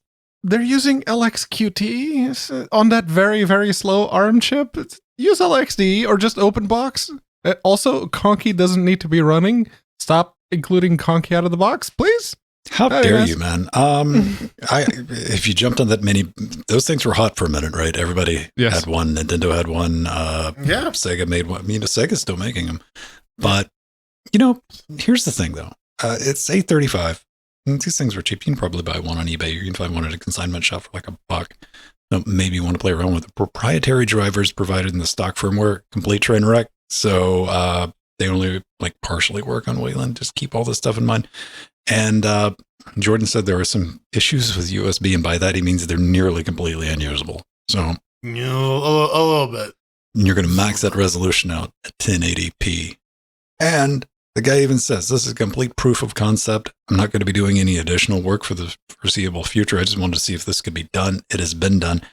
But for you retro enthusiasts, those of you who are new to Linux, now you too can kind of get a taste of what it was like running other OS on your PS3 before Sony took that away. Because this is about equivalent to what you could do with other OS, isn't it, Pedro? Or like with a little bit more RAM. or You like have a full gig of RAM. early days of Linux, where like your USB stuff wouldn't work because your SATA drivers weren't compiled properly in the kernel. So yeah, retro Man, experience. I spent a lot of time with the PS2s. Like I didn't go to like USB peripherals until probably like 2005, 2006. Because yeah, that shit sometimes just wouldn't work, man, and I didn't want to fight with it. Mm-hmm. For sure. It wasn't until USB-C that was feature complete and working on Linux before it was working properly everywhere else. So that's neat. Now it's weird that like stuff gets support in Linux like years before general availability. It's like, oh, does this work? Yes, it's been working since like 2015. Oh. Well, I mean, especially like, okay, we think about this when multi-core really started taking off, well, like Epic and stuff like that, and Intel was having all this problem, and Windows just still how long was it? Like a year and a half for Windows figured out what the hell a Threadripper was? Right. Yeah, they could not figure out the Newman nodes at all, and it would throw a fit if you ran something that had the audacity to try and use all of the cores. Yeah, that governor did not like AMD Threadripper. even had to put a thing. It was like, here, we'll just cut half of it off Windows, little buddy. Here's your glue stick. Quit panicking. And it was just never an issue on Linux at all. So multitasking, man. It's like the operating system was built from the ground up to do that almost. Oh, man. Blockbench is not a blockchain. It's a low poly 3D model editor. Yeah. And apparently it's real easy to use, or so the developers claim. It's open source. You can go grab it, download the precompiled version, or get the source code and build it yourself. And I was looking through it. Can It's I like, just play okay. with her wiggly window on the? you can't just scroll I mean, up and down. you can just launch the thing in your browser because that. Yeah, it works. I don't know, It Jordan, works in you the say browser that, too. but I'm feeling pretty good about the wiggly window. I mean, I think I wiggle can do away, this. buddy. Okay. Don't let me stop you. Find your bliss. Yeah, you can export it to a bunch of different formats, and there's a bunch of things that are using it, like Nox Crew, Minecraft, Cyclone, Everbloom Games, Spark Universe. There's a few ones there, but yeah, no. I want this to be able to export something that, say, is able to make a Trackmania compatible car model, and very, very quickly I can see the people that Ven plays the game with adopting the low res retro style cars very, very quickly. That'll be nice. So right now, I played around a little bit with the editor just in the browser. They have presets for mostly Minecraft skins and blocks. But for both Java Edition and Bedrock. But it is open source. They do have a little GitHub icon up at the top. You can go there. So hopefully some people will see this, and we can get support in there for stuff like Minetest or Valorant, or any of the other like voxel games that are like open source and could use some more content. Because I could really see like Valorant really benefiting from this, really speeding up their asset creation time for sure. Oh man, I'm digging this. This is like MS Paint for smart kids. Yeah. Yes. It's what Paint 3D should have been. And will never be, man. Tilt brush, baby. Draw those flaming penises in the sky. Dude, I love me some retro hipster pixel action. And you know what? This has got it. Our next story. Our next thing on the docket. That's it. Which you can also play in the browser. Right? See, this is like what I'm debating right now as I'm stalling. I'm like, do I click run game? Will it work? Will it just brick my system? I mean, that would be irresponsible. Oops. To do during a live stream. Yeah. May or may not work. What are we talking WebAssembly is crazy, man. It's nuts. Dude, there it is. Isn't it? A N64 era inspired style demake of Rocket League, aka Rocket Cars. And here it is, everyone. This thing is, for lack of a better words, fucking charming. All right. It just is. I'm pretty happy with it. The physics are kind of there, and it really feels like that, you know, in 64 era, it's got that feel. You don't, works with a controller, kinda. And, you know, initially this didn't have a Linux build, but they've since went back and added that, and it's a Godot game. So it was pretty easy to get up and running on Linux anyway. You do have to chmod.x or +x on the Linux version, though. Yes, yeah, I know. Yeah, this is true. Bonk. I don't know. Yeah. Whoa, oh, right. No explosions. That's it's It's the skeleton You of the have game. unlimited boost, yes. Yep. That means I'm about to be unlimited crashing. Watch me. What they need to do is increase the size of the arena to the point where they have to use like distance fog to hide the things, and make it 4-on-4 multiplayer online. No, That's it. That's all they need to do. They need to like extract a bunch of sound effects from Chris Pratt in the Mario movie and use those as the sound effects for this game. Woohoo! Whoa. Yahoo! Yeah, Here we go. dude, I'm 100% with Pedro Mateus on this. If you just open source this, okay? Because Nintendo going to sue somebody anyway. Wait, not well. Nintendo's going to try too because it's fucking Nintendo, right? Yeah, you put 64 we own in the name. That's we own the registered number 64. trademark. Right. And it's good to open source it, let the community play around with it, because I could see this with some proper gamepad support. Keep the aesthetics, keep the look, you know, tune the physics up, maybe put some screen support in there. Online multiplayer, yeah. Oh, yeah. That's the requirement. Focus on the multiplayer, yes. This is like, please, can you just make Rocket League? That's all we want. I would play the snot out of it, man. That's my style right there. Some janky demake. I'm like, yeah, let's do this. Let's do this. Looking forward to it because you're never going to be able to monetize this. Again, you're going to get sued out of existence. So you can have the Both Operation Epic Pink Eye and crossover. Nintendo would come after your ass. That's what you need. You need a ZeniMax. Well, who owns Epic these days? Tencent? Tencent. Yeah, Tencent has Nintendo, like 49%, and Sweeney has the other. Yeah. You don't want to be part of that sandwich.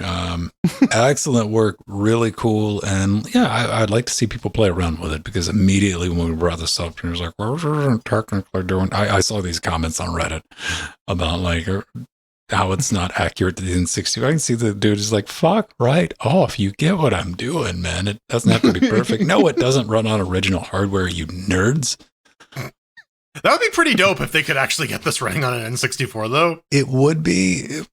But honestly, you know what? See, that would be too new. If you could get this running, what was the first system with that we could still get online currently? Would it be the PS2? A PS2 with some custom servers, probably. Yeah, with a custom server, With the a PS2 or the Dreamcast. Yeah. Because there's one you can run on the Raspberry Pi for the Dreamcast. You can just emulate there it. is. The SNES, like in Japan, had some basic online stuff too. Don't think we could get away running this on a 68K though. No. And when it comes to like the aesthetics, yeah, this reminds me a little bit more of like PS1 era than N64. Well, I shouldn't say era when I say like graphically. And then again, you also had Superman 64. All I'm hearing is you want rings added to this. Needs more rings. We need drop shot is what we're saying. Hoops or drop shot.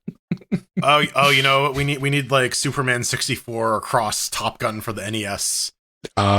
Yes, what Jordan said, put capes on the car. Yes. Then we're done. All right. We're good. All All right. right. Well, coming up next, it's not Dark Souls. Yeah, it's definitely not Dark Souls. We're throwing Okay. chairs at Curse of Eternity. Border Souls 3, baby.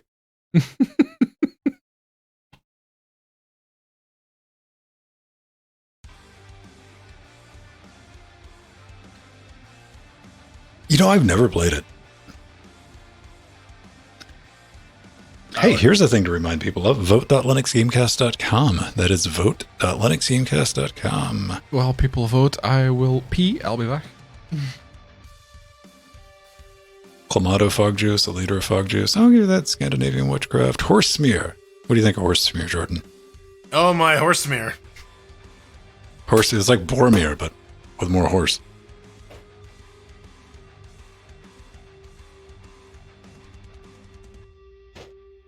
Back to Blockbuster the same day. I don't know, Boromir and Horse Smear. That's like, Horse smear. that dude had run a long way, didn't he? Town Scraper? Very relaxing. Is it like a fun game, or is it like I need something to do? I mean, that's all games. There's varying degrees of that. I mean, I think there's a good line to be drawn between I need something to do when I want to be entertained.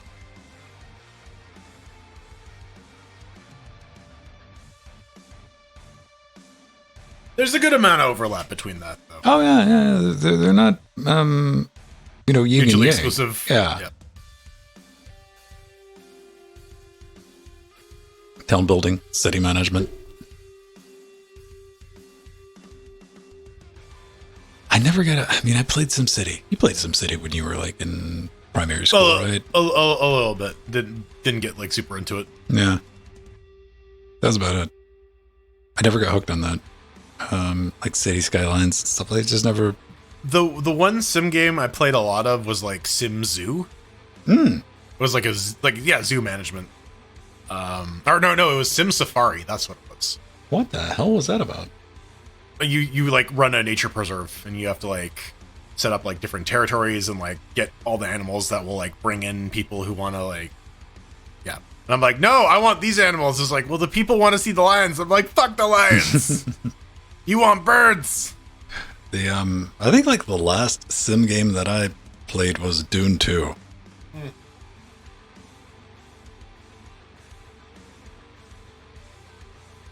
That's less sim and just more like standard Real-time RTS. strategy. Yeah, I know where it is. I make a joke. Haha. I don't know. I don't know.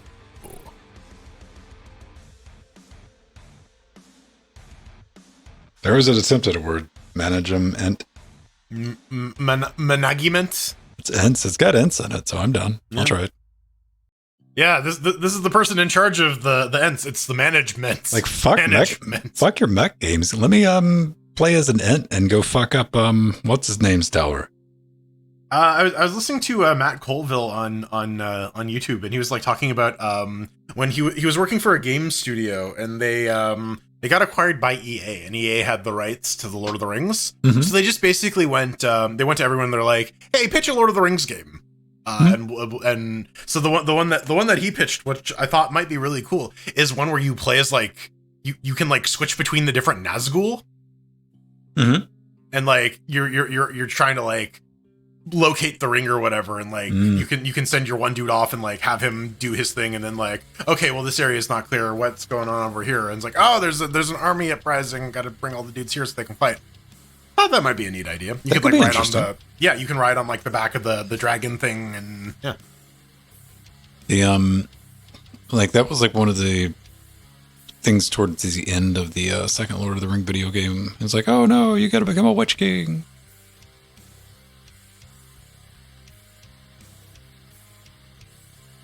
Yeah, I just want to be like a giant ent wrecking Isengard.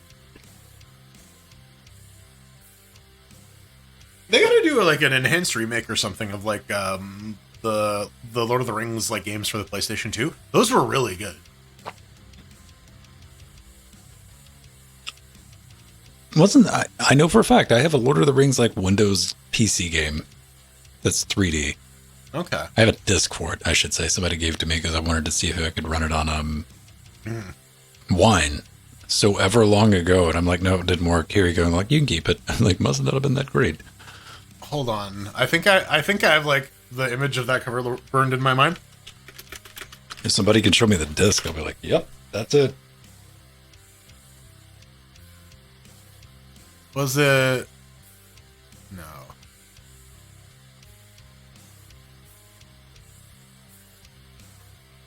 It had to have been early, maybe mid 2000s, 2003, 2005, somewhere in there.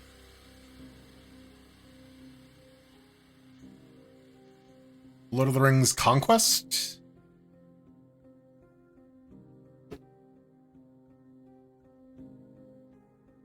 It wouldn't be that terribly difficult to find. It's in my one remaining CD binder. Yeah.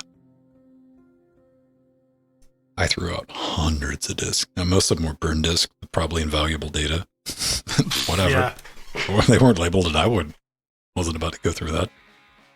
I think the oldest CD I have that I burned was a copy of it had Death is a Bitch, the Family Guy episode, and Mr. X on it. Because I'm like, oh my god, I can burn CDs and play videos on my PlayStation. And so I can just watch whatever TV I want. Now, for fucking 12-year-old Jordan, this was like fucking game changer, right? Right. Joe, that's a couple of old spinny hard drives. May or may not contain Bitcoin. I guess that's like the first thing you do. Like if you buy a used hard drive, right? Is go through it. Yep. Run the restore utility on it. Yeah. Because like, oh yeah, they formatted the drive, but like they didn't zero it. The data's still on there. Right.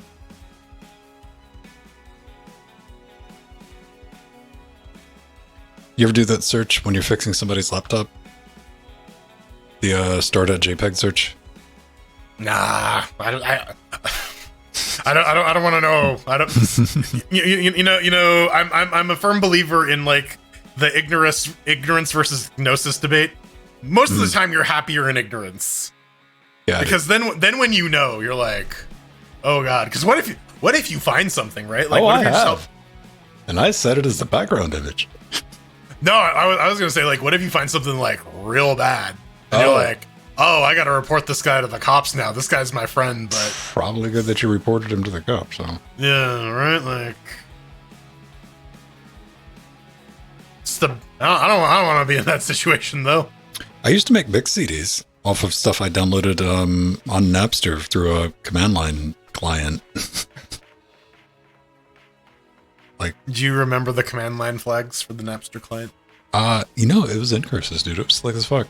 Okay. Oh yeah, had a nice little menu on it. You could type it in and search it and download it. I mean, it took forever to download.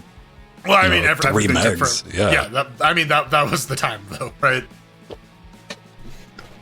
Used converted them. That's where I was learned to convert MP3s to WAV and to use gcombust and how to compile a kernel. Oh man, that's a good little screen cap of somebody's like, hey, I found a bunch of DV tapes from my mom, and it's like, hey, yo, I wouldn't watch those if I were you, bro.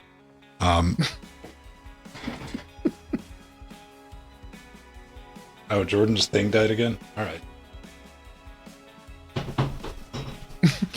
Oh, did it happen when he turned off the smoke machine? Fair.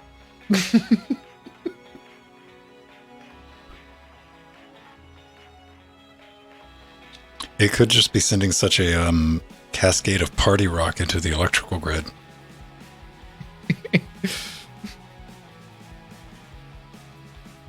Maybe you need some glow stick isolators. This is the reason I'm spray painting a fucking $1,000 sound card, kids, because some of the shit I read online. We're talking about like, change your Windows registry setting. I'm like, oh my god.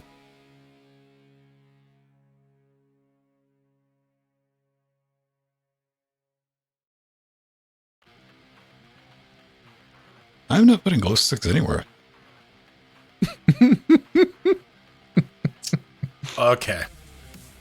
Okay, did it happen when you cut the smoke machine off? No. I cut the smoke machine off like 10 minutes ago. Ah. This is the terminal reports that it's like a connection issue, so I swapped USB ports. Mm. The next step is going to be finding a new cable for the UMC, and then if it's like, Did you update Fedora? no, not on this machine. Okay.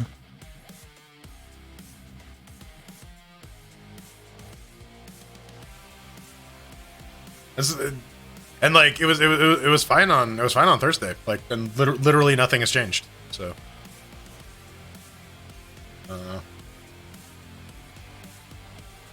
book. Oh, good. It's almost at the end of the video. I kind of forgot that I was recording, so it ended up being 35 minutes long. I was like, that's 5 gigs. Damn. Yeah, it was like 130 something that I recorded it. Because, yeah, I forgot that I was recording, so, oh, okay, oops.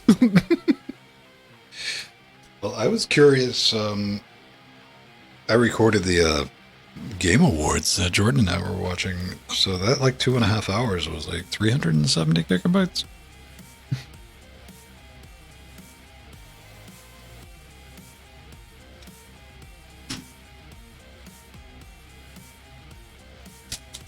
Every time I've tried to use Wine to install drivers for anything, it never works.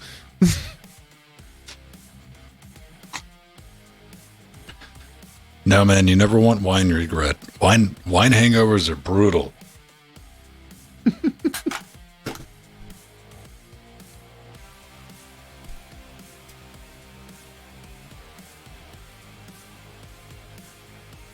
Regurt. No regrets.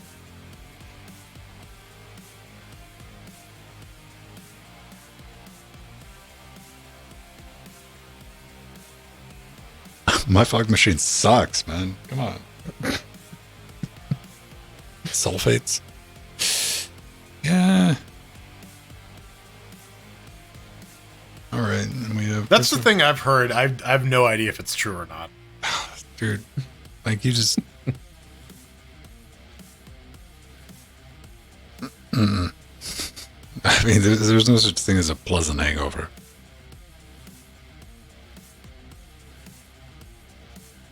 There's degrees of bad, but yes. Yeah. A hangover is always... And there's nothing worse than a hangover that just hurts a little bit.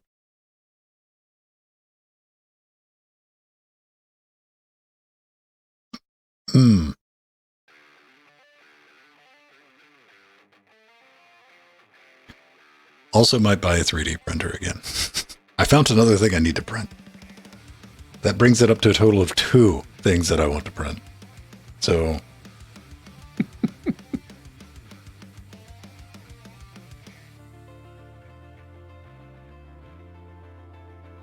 Was it giving you any error messages? Me? Yeah. Nope. Is it vase or vase? Who's a what? Is it vase Is or it a vase? tomato or a tomato? You say potato, I say potato. Let's call the whole thing off. I don't know, man. Oh, the 5950X is 6% off. What a deal. $658.99 instead of $699. That's still expensive. Yeah, it is. Yeah, people don't want to fork over the cash for the DDR5 and the new motherboard and the new processor. Well, at least AMD's like, all right, so we can't charge that much for them. All right, dial it back a little bit, guys. Yep. And it's going to get interesting because Intel is bringing back their HEDT. Stuff that they haven't updated in half a decade. So, What was the last one? X299? That AMD promptly ripped off the naming scheme for X399? $399, yeah. Hi, I got an X399. That doesn't make searching for stuff confusing at all. No. Because Intel straight up had an X399 too.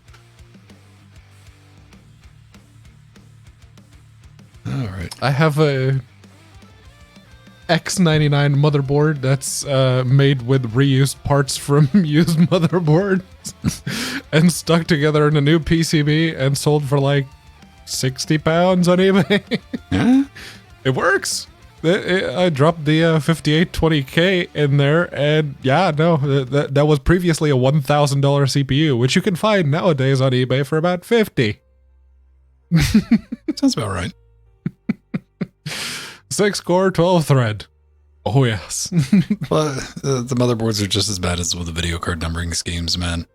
Like, it all comes back around in cycles. Oh, and the AMD and NVIDIA swap, too. That makes it even worse. That's like why they need to call them, like, plutonium thunder crushers or something. Well, I don't know how much of that is to fight, like, the Acer model number syndrome, where it's like, in order to tell these things apart, we've run out of letter and number combinations, so let's start mashing our faces on the keyboard and see what we can come up with. That's got to be a running, like, gag at Acer at this point. Get some UTF-8 symbols in there as well. Oh yeah, do you have the QR7 ghost emoji model in stock? Why can't you be normal? I want someone to release a product and the model name is just a poop emoji. I can see that. Man, I want to start a video card brand called Effin' Shit. have all brown video cards. Noctua. And then make like the best video cards ever. It's like, yeah, these effing shit video cards are great. Don't give Intel ideas. FN shit. Yeah, no, that's the Gamers Nexus joke. Is the more X's you have in the name of your GPU, CPU, whatever, the faster it is. I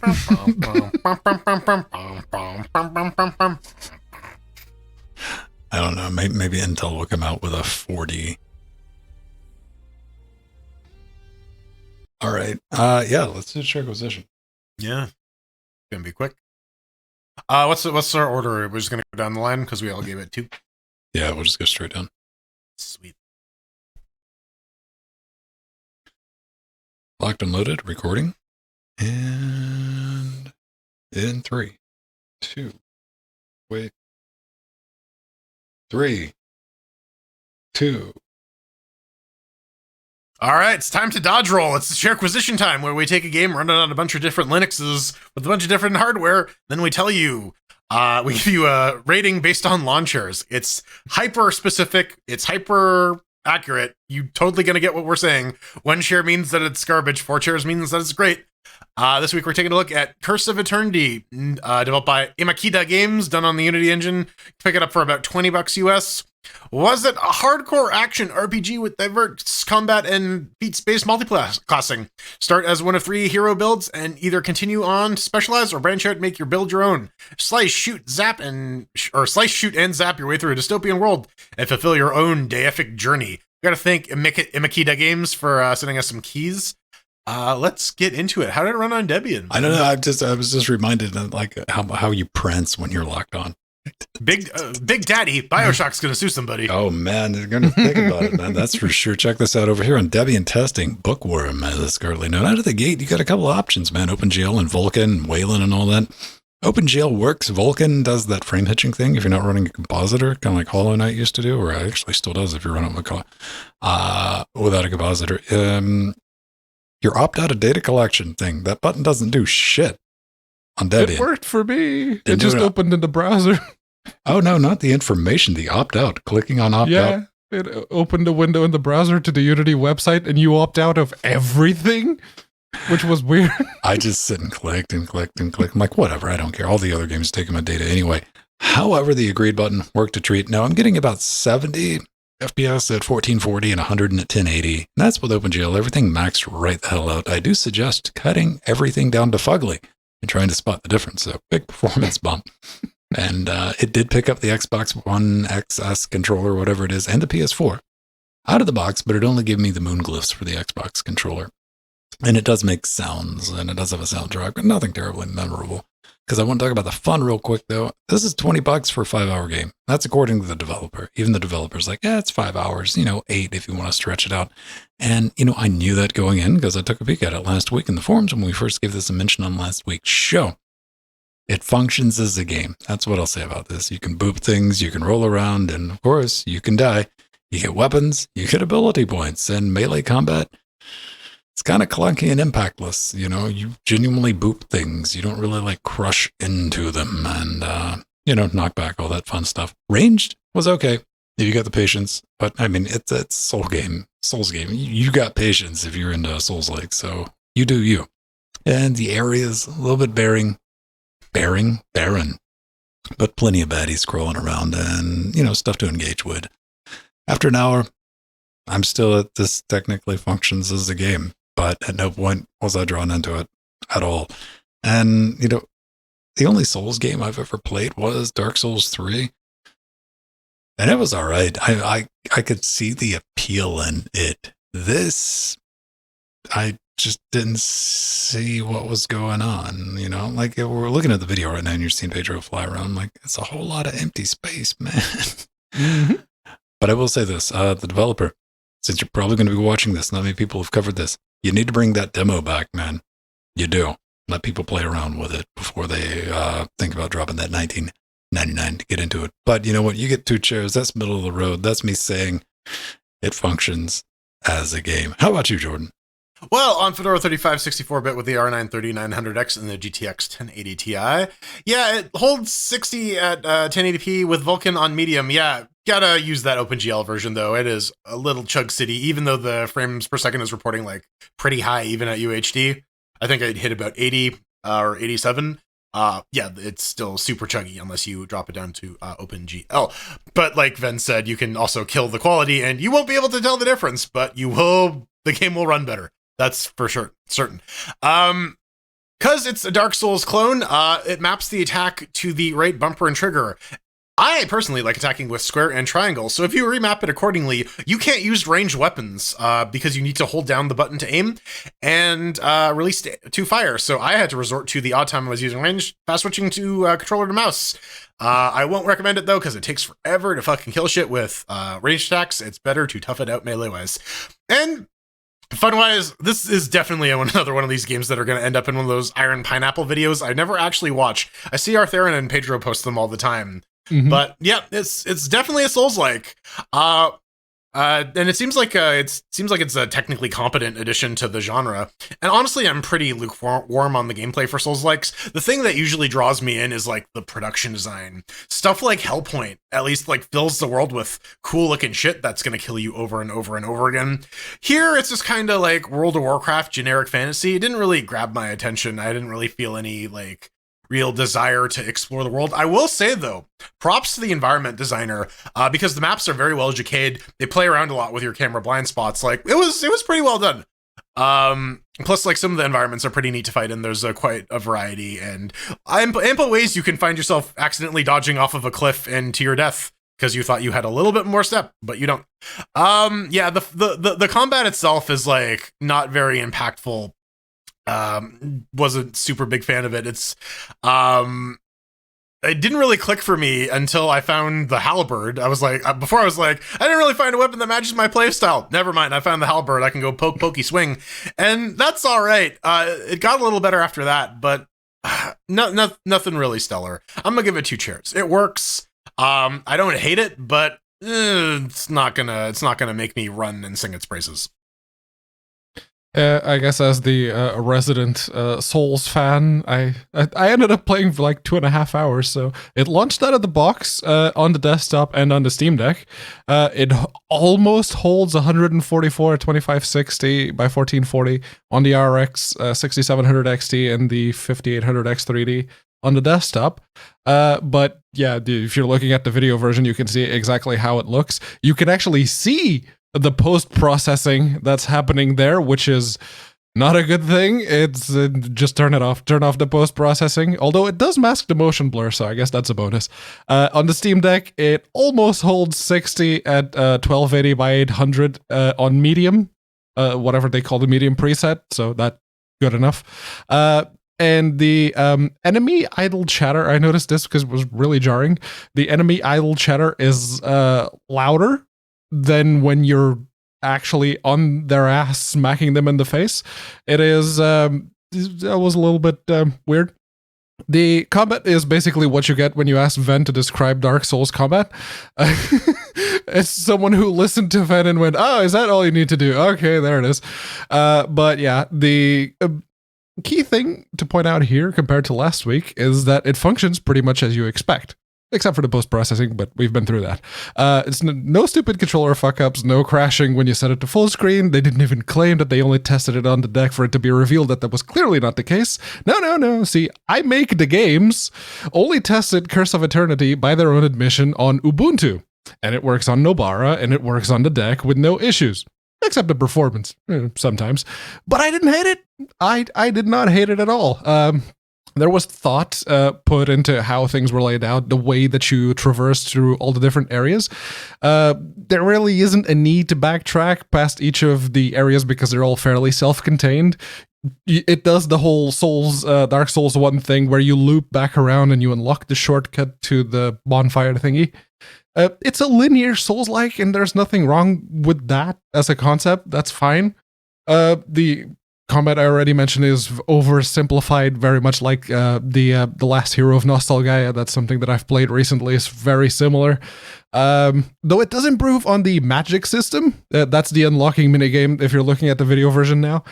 But the magic system, they actually improved on it by allowing you to bind 8 different spells or weapons to a HUD wheel or a shortcut key. That's an improvement over the Video Game Awards Game of the Year, Elden Ring, because the magic system in the Souls games has always been a little bit limited, so that's a marked improvement. But yeah, the stilted character movement, the pre-baked enemy combat animations, which were clearly bought off the Unity Asset Store because I've seen them before.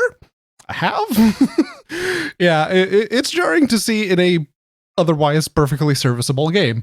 I was genuinely surprised when the buildings and the tents actually stopped enemy projectiles, but I'm just jaded at this point. They actually put some work into the assets that they got, so good job to them. If it was $10 instead of $20, I'd give it 3 chairs, so it gets 2. All right. Oh man, you know what? I'll say this much. I will say this much. There was an attempt to make a cohesive graphical experience. Yeah. Mm-hmm. Although clearly what they wanted, the conspiracy theorist in me is saying that they wanted to shop the level up system around to people that were making Souls legs, and when no one took them on the offer, they just made their own with Unity store-bought assets. I mean, possibly, but I mean, it's an interesting world where lighting doesn't exist. No, there's you just see the circles painted on the floor. Yeah. Yeah. And I mean, I'm curious as what this looks like without the cell shading shader. We will never know.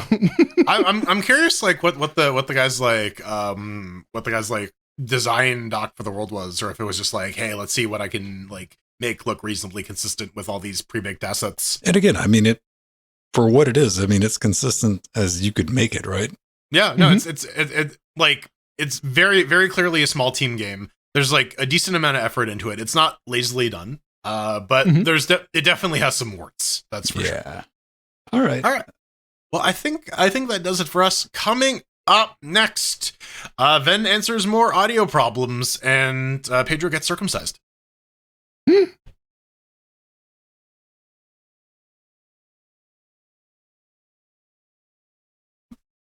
Okay.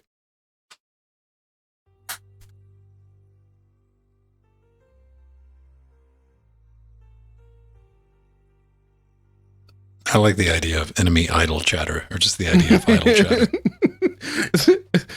Idle cheese. Idle cheddar. Cheddar.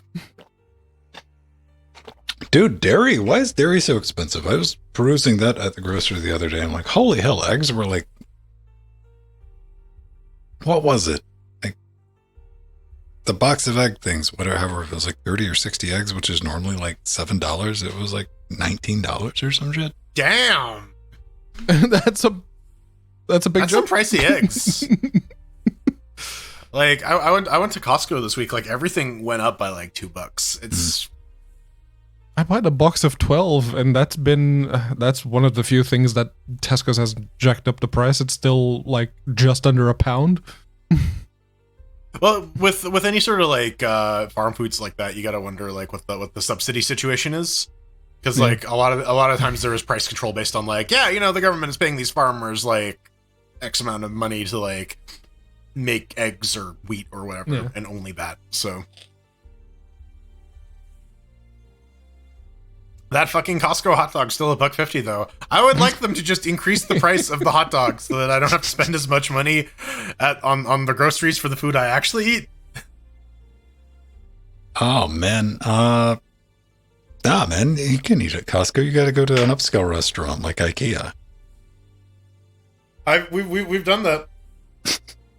Have you ever went to IKEA just straight up to get food? Yeah. Like no perusing, you just went in, like, give me the food, exit. Oh, okay. Here's the question: have you ever gotten like DoorDash from IKEA? No. I do know that exists though.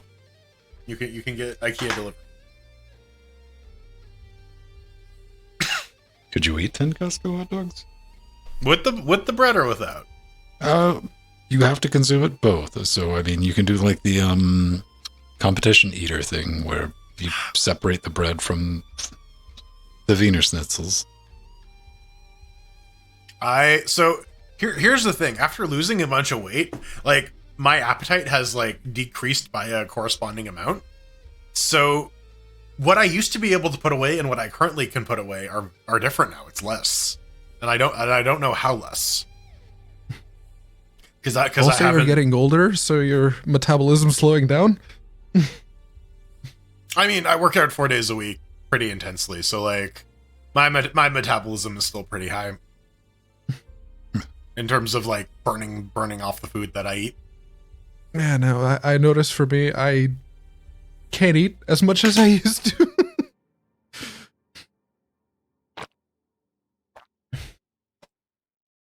I think more I would some of it too is definitely like I was more comfortable being in like, or I guess maybe not comfortable is the right word, but like I was able to tolerate feeling overly full more then than I am now. Now it's like but before it wasn't as bad. It's painful. It's not satiation. Yeah, right. Like, but I don't know. The Walmart Italian bread? White bread, Wonder Bread. Italian bread. It's Wonder Bread with some like semolina. It's sourdough, but made with olive oil. Downloading a 40 gig game to sell. What? Vampire Survivors. Oh man, speaking there's of a new inflation. DLC for Vampire Survivors, and it's on Google Play for free.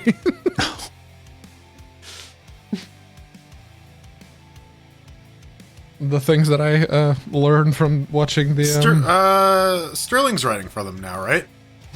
Yeah, they wrote the all the enemy descriptions and weapon descriptions and everything. That was all Steph Sterling.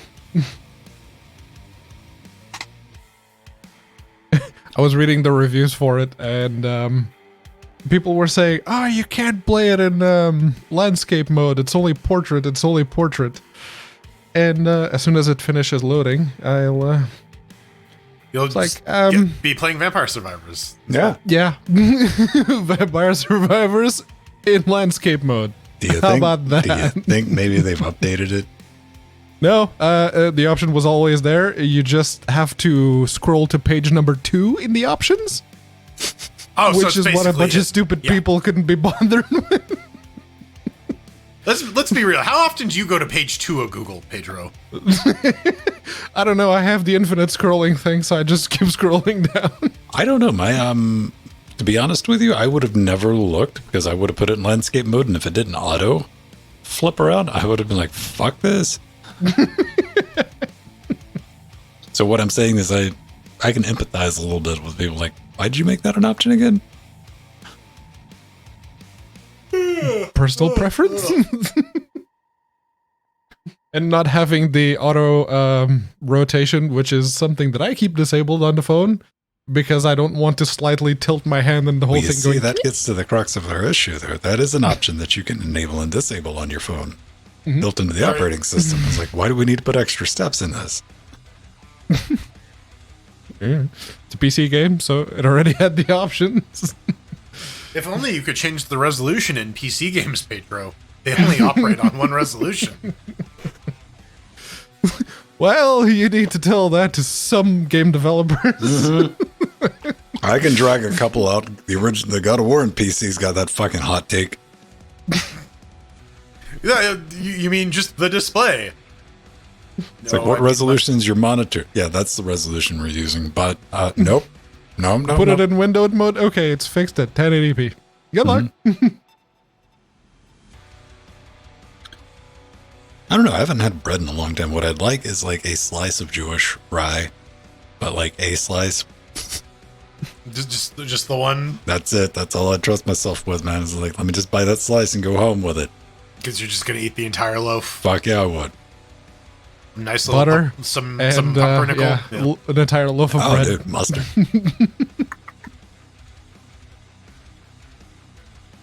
All right, so let me. And we go. That's pretty long.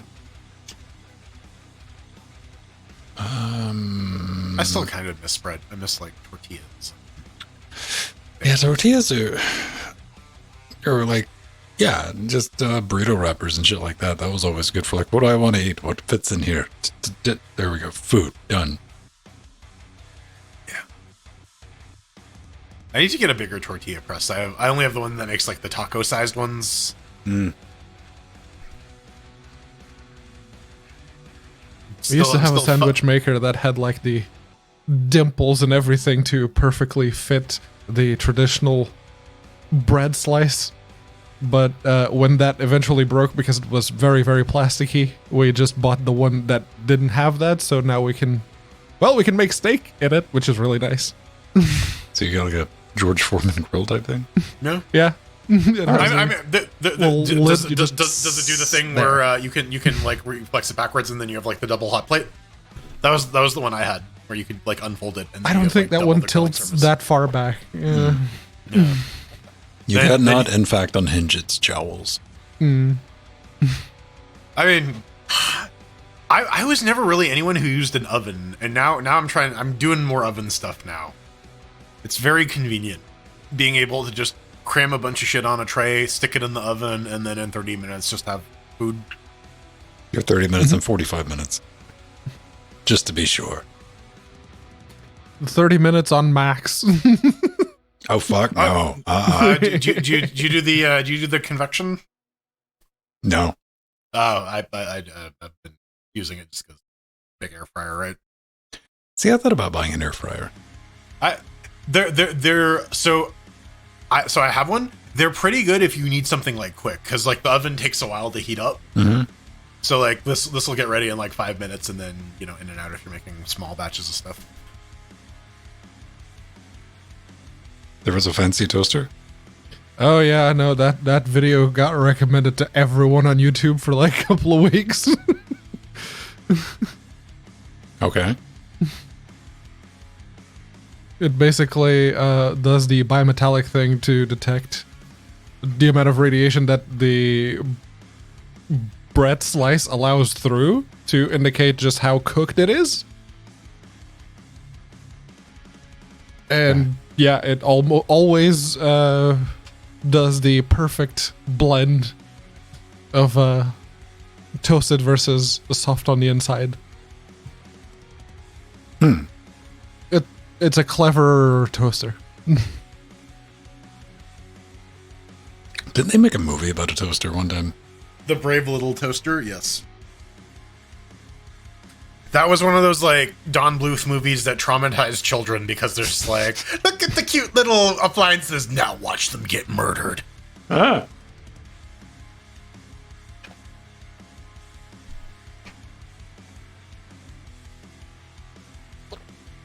3 I hours still of wa- grocery shopping. I still want That's- the ESG toaster that like makes Cylon toast. Yeah, I'd buy that. Yeah, I've never bought a toaster. If I want to toast bread, I was like, I got a broil function. Speaking of ovens. It takes too long, right? Like, you gotta... I don't know. I've just never been in like a time crunch for toast. I don't eat breakfast too, so that could be it. Yeah, for me, it's like, okay, well, I'll stick the bread in the toaster, plop that down. That gives me like a minute and a half to get the other stuff ready. Yeah. Long toaster. I had one of those long toasters once. Don't recommend. Get a toaster oven. See, it's not what I'm thinking. I'm thinking of like a toaster built for a baguette, where you just cut the baguette in half, put one on each side. Yeah.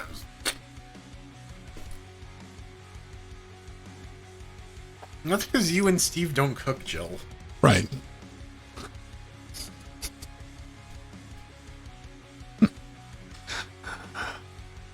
Oh man. Maybe we'll get another John Carter of Mars movie. That wasn't a bad movie. If you haven't seen it, watch it. I mean, yeah, it's hard to get people to give a shit about John Carter, right? You got to also get rid of that whole like, yes, he was a Confederate soldier. No. Cut that out. You gotta cut that out? Yeah.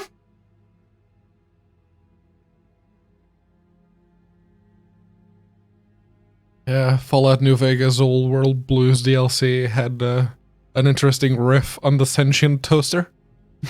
You should be afraid. I am the scourge of all small appliances and the boogeyman that keeps lesser toasters awake at night.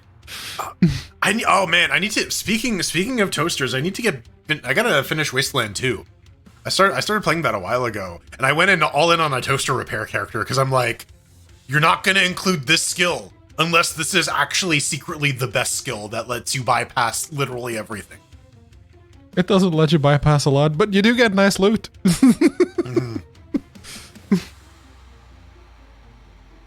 All right, everyone. It's like digging your hand in the spittoon and Pestaloathan. Just keep going. It's gross. Doesn't matter. There's a good item down there. Just keep going. Last segment of the night. Let's go ahead and knock out the hate mail. Put a bow on it. Get it done. That. And that. And there's also toaster ovens for the fancy people. I have one of those too. It's great for reflowing cards. 3, 2. It's the end. The end is coming. Well, it has come. It's here. Woe to the woe to the unforgiven. And if you'd like to let us know what manner of unspeakable acts we have committed during the show, you absolutely can. And more importantly, you absolutely should. This isn't called the hate mail for gigs and shittles. No, it's called toaster time. I thought we were going back to talking about Metallica for a second. You're all just being all unforgiven. Well, we have done the Unforgiven, but that's already done. So if you go to linuxgamecast.com, is that like doing the needful? linuxgamecast.com. Hit the contact button. Fairly Do the easy. There's some vengeful. caveats you got to read at the top of the page there, but you just pick LGC Weekly as the show you want to send your hate mail to, and fill out the rest of the form.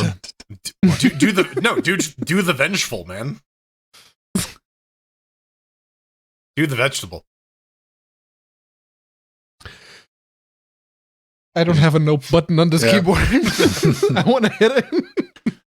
Ladies and gentlemen, we got a couple of bits for you tonight. Somebody sent us a little bit of love. A little bit of a digital hug, but we do a live and uncut series. We put that up next day for patrons or Twitch subscribers if you want to go back and watch it on Twitch. But we also have it in podcast format. And use that Twitch Prime subscription. Get access to our VODs. Spin those Bezos bucks, baby. Yeah. And but we have an uncut channel on YouTube. It's at the bottom of our regular YouTube. It's a recommended channel, and that comes up a week later. And Chris writes in, he says, "Hey man, I don't regularly use Linux. I rarely play anything, yet I look forward to these every week. Thanks for the show, guys." Aww. Why would you do that? Why would you willingly submit yourself to that? What have you learned via osmosis? That's what I want to know. It's a dangerous man. 4 hours of just shit talking. Like, because like there's some like actual good Linux conversations in here sometimes. So like, This is the beautiful. There's the reason I go through the trouble of producing the Uncut series is like because I myself want something I'm vaguely interested in playing in the background that you can occasionally tune into. I'm like, hey, what are they up to? Wait, huh? Oh, that was neat. what the fuck is this? What are they talking about? As you were, background noise. Okay. So hey, man, thanks for watching. That's awesome. Mm-hmm. But real quick, Devin. Yeah, Devin, they say, hey, I've been recently downloading some of your raw files to mix, and I want to thank you for sharing them. I found your post on Reddit from about 8 months ago. I was wondering which microphones you guys use. You all sound great. It seems you're all using different microphones. It would be nice to have a better idea of what equipment is being used. We have a page for this on our website, don't we? Do we? No? Didn't we at one point? At some point? All right, check it out, Chris. Wait, Devin. Sorry, Chris. if you're listening, stick around. Creven. Chris Devin. Linux Gamecast, we go to the about because I don't know where else to put it. Like if I was to go to about studio equipment, Mm-hmm. we go to studio equipment and we go. There's video storage, audio, office stuff, Pi stuff, electric stuff. So we're going to go to audio, and there's a great deal on AKG headphones. Here's the microphones. Oh, those Sony MDRs are pretty cheap. $80. Yeah, that's a good price. Yeah, that is. Oh wait, no, that's US though. I'm like, oh fuck, right? It's like $300. Yeah. Yeah. So, okay, 4 microphones we're currently using. I'm using the Electro Voice RE27 NT. Dynamic. Pedro, you're using the Rode Procaster, right? Yes. Big thank you to the kind stranger who sent it to me. That's very nice. And Jordan is using the tried, the true, the classic, venerable, the OG Audio Technica AT2020, baby. It still boggles me that the USB one is cheaper than the XLR one. Right? $69? Yeah. Like, what? I guess they sell more of those, so they build more of them, so it becomes economy cheaper. of scale. I guess, like, because once upon a time it was the other way around. Like, I got this one for like maybe $10-20 cheaper than the USB one, but right. That has changed. Damn. What I was really impressed with is, it makes me. There's a reason I put out dry mixes, multi-track mixes. No processing or anything like that. So people who want to learn to edit podcasts, mix podcasts, or just mix audio in general and get a good feel for mixing multi-track. Because, most people are like, hey, can you help me with editing this audio? And it's like just 5 people trying to talk on just one audio track. Like, no, I can. There's no way to help that. So, somebody wants to learn to do it the right way. I put those up there on archive.org, free of charge. Just download them for people to practice. And that's the first time somebody's ever written back. They're like, hey, that was helpful. Neat. Yeah, I'm good. I knew you were doing this. And yeah, this is like the first bit of feedback we've gotten about it. Yep. So that's very nice. Have fun with it. And I'll tell you the biggest thing about audio has nothing to do with the microphone. The real audio was the friends we made along the way. Yeah. The real audio was inside you all along. That was, and it wants out. That's another thing I'm going to, that's on my list of shit I got to get done. To do like a little mixing thing with 3 of us, because this is very good examples of different types and how to EQ and set up expansion and all that to get everybody like cohesively sounding together, You don't get that like one person and like the other person's clearly on Mars underwater. Like, drives me crazy. Ooh, ooh, ooh, ooh. I think that's like gonna no do one it. else. Like no one else. Who was that? Fine Young Cannibals, right? Yeah, fine Young Cannibals, yeah. Drives me crazy. Yeah. Thanks, BMG, for the copyright. Yeah. Listen, I don't think I'm as good a singer that they'll trip it, but whatever. Oh man, they're Hire gonna me, try Fine it. Young Cannibals. Fire Young Cannibals. Ladies and gentlemen, that's going to do it for this evening. If you want to get a hold of me, I'm just at Vinstone on the Twitters, because that's still around, and at Vin on our federated timeline, mass.linuxgamecast.com. Scream at me the other 6 days of the week at our Discord, and I'll say hi back. I'm Jordan. If you are in a band and you are looking for someone with a high-pitched falsetto or castrato, at The Burning Fool on Twitter, at Frojo at mass.linuxgamecast.com or twitch.tv/burningfool. Though, to be fair, you might have to hold Jordan by the undercarriage for him to get that high. What was that noise? I'm doing it myself. You don't need to do it for me. I'm constantly... Okay, there you go. You gotta tell me to, like, get my hands out of my pants? Fans in your pants. I was gonna give you, the people just give people an excuse to reach for your pants. But hey, if you want to reach for my pants, you can go to @unaccounted_for on ElonNet. That seems to have slowed down a little bit. I was hoping for some fires, but it hasn't happened. That's it. Thank God for those H-1B employees who are stuck there because they can't leave. Ladies and gentlemen, let's roll some credits. Maybe. Do I get a credit? There it is. Boop. Hey, Where are the credits? what are the Roman numerals? That's the real question. I don't know where the credits are. The credits, they're dead. They're dead. Metallica's one got them. Hang on. We got to investigate this. We're going to do it live. Yeah. Yeah, it's credits.move, right? Mov? Mom? Did you re-render a new copy recently and that got fucked up? You called it something different? Didn't put it in the right folder. You know we're investigating this live right now. Pretend credits are rolling, everybody. Yeah, we gotta think the Death Notes and there's like Nova K, Cheesy Bacon, those guys. Anthera and Ultimagus, thank you very much for being the executive producers. Oh, this thing's just being a dick for no reason. Great. You'd think by now I'd have more of these credits memorized, but I really don't. And thank you to everyone watching us live, since we can't actually see the credits. Death Notes, or Little Nicky fans. We got Darkwing and Abstraction in there. Yeah, I remember that. We have to thank Mir, North Ranger, Jill. Let's see, who else was talking tonight? Strider's in there. Strider, We got Oil of Hope. We got to thank he's in there. Mm-hmm. Foxy, of course, also for gifting us games. Yep. This is such a weird one, guys. I don't know. Yeah. I think we're running out of the free software, so... Oh, wait. I got time. Baby. Don't worry. Well, no, hold on. Start rolling Christopher Judge's speech from the Game Awards now. Oh, that's another 8 minutes. Yeah, that's fine. Yeah. That'll buy us some time. I'm going to pull this up. Start, stop, play, add files. You're not getting out of this, credits. Come on, give them to me, baby. Yeah. Oh, man. It's over. It's over when I say it's over. Why is it so long? Why is the credits 8 gigs? I don't get it. Did you render like an hour of darkness? Oh, no. Did you render them in 16K? Mayhaps? Is it 800 by 600 or some shit? We'll have to explore it next week, ladies and gentlemen. All right. Data fire, everyone. We'll see you next week. It's the fog machine, man. It's cursed. It's fucking up my shit. It's fucking up your shit.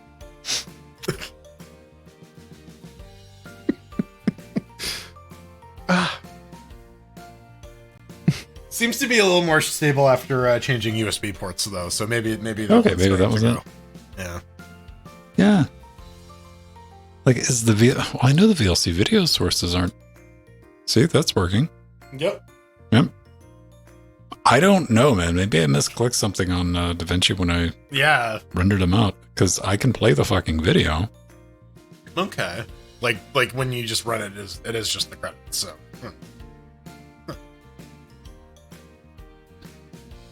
Oh.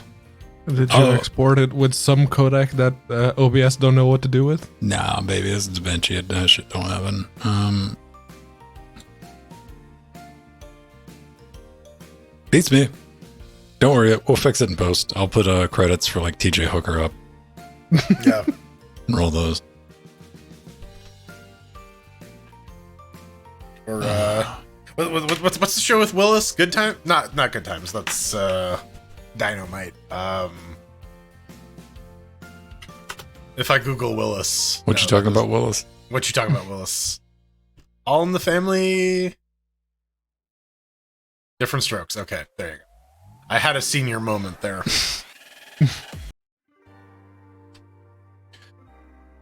All right. What is the game that I'm sending to everyone? Loco Soccer? Local Shocker. There we go. I need some to copy and paste.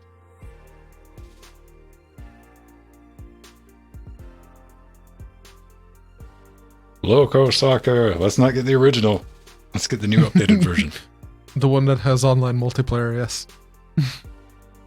We can play it over Steam Remote Play. We can get 10 people in via Remote Play. That'll work well. Plus a Twitch stream, plus the return video.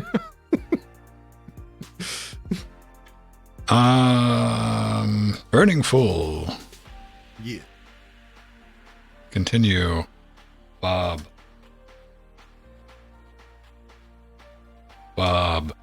Best wishes. Bob. Valve, add a button that says just gift the damn game. Fill it for me. Yeah. Battery operated boyfriend. Don't make me log into the PayPal thing. It takes forever.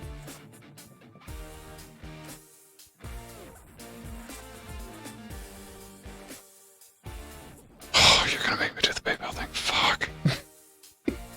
Okay.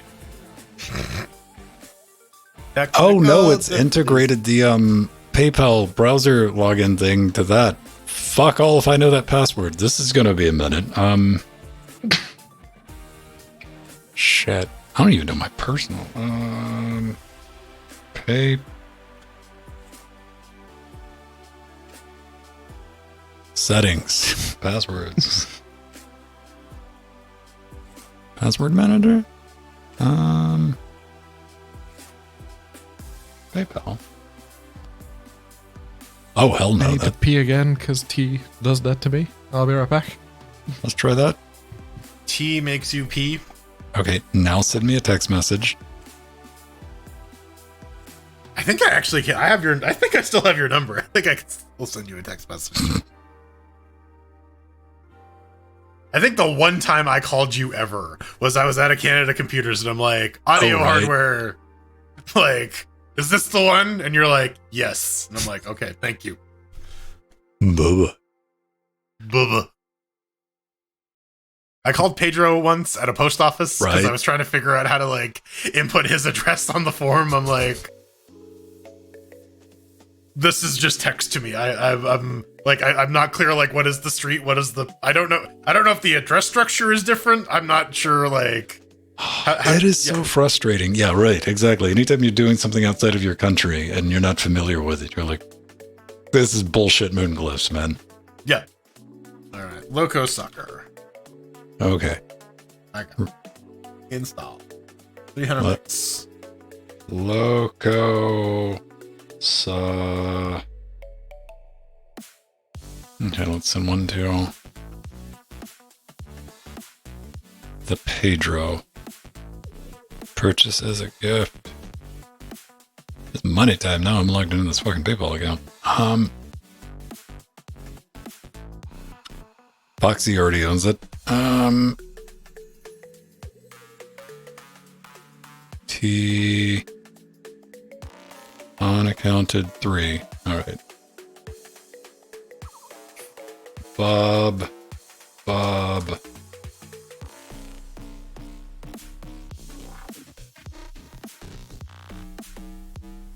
Yes, we went over this PayPal.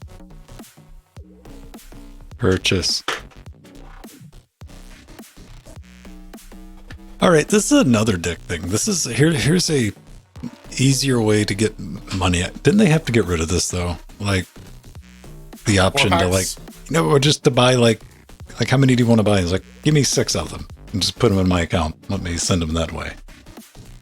You know, let me just buy a bunch. But I guess I get why they do that, right? Like, yeah, so because it's on sale and people would, yeah, yeah, scalp it, right? Like, so, like, I understand it, but, and like, this is one of those weird use cases where like This is not what Steam is designed for. No. But we had 4-packs. We had a solution for this where it just gives you like a bunch of you buy the game and like buy X additional copies for friends or whatever, right? Like something like the that. people from your friends list that you want to give the extra copies to.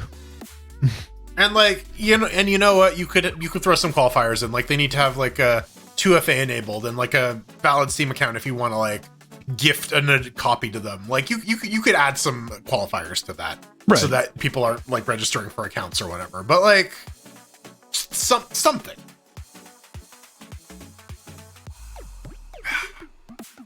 The last time I watched an episode of Gilligan's Island, I think I was like 12 or 13. Whenever I used to go to Florida for the winter, when I was wee, I would stay at my grandparents' apartment, and yeah, like I would watch all the American shows like Gilligan's Island that we just wouldn't get in Canada, or unless I guess you have to pay for like the fucking extra cable package, but we weren't doing that shit. That connected really quickly. That's weird. All right. Yeah, if you want to play, I'm going to light up the after shows, and I got to update Discord, by the way. If you have the Discord desktop client, that requires a Debian package update. And we will hop into that. But I got to do it by right. Get something to drink, and let's watch this thing hopefully work, maybe? Yeah. Good idea, Pedro. Cut on that fucking controller, kids.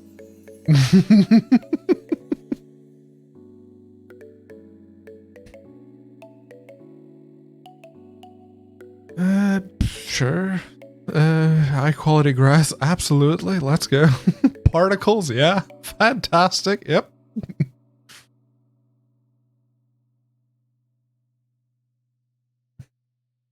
Okay, touching the controller changes the things. Very good, very good, very good. Doesn't like changing resolution though. Gets all chuggy. Yeah, that's better.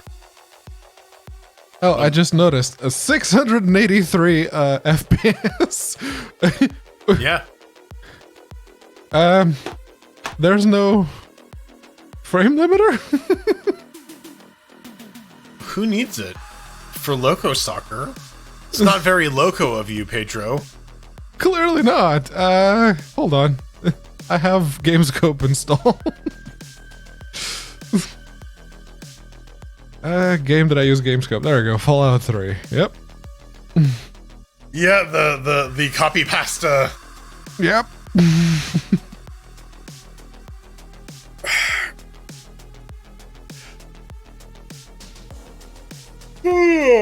Properties there. We'll change the R from 60 to 144 and percentage command percentage. There.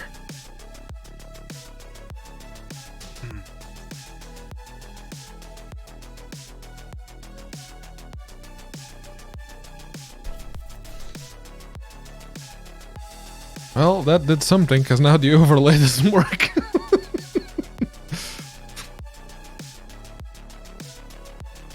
Hooray for breaking games.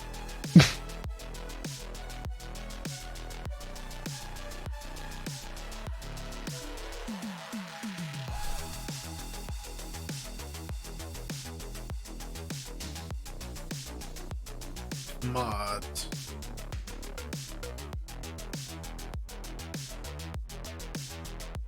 Steam.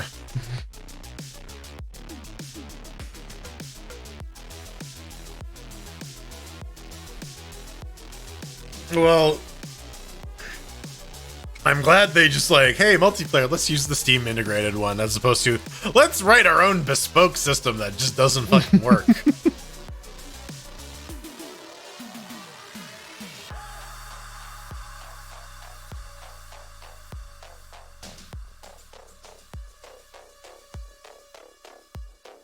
Okay, so you can play as a safety wizard, right? Oh, okay. I'm gonna be Godzilla. Borg Godzilla. Oh, handsome there's no Squidward Mexican Godzilla. hat, so Oh yeah. Oh yes, I'm handsome Borg.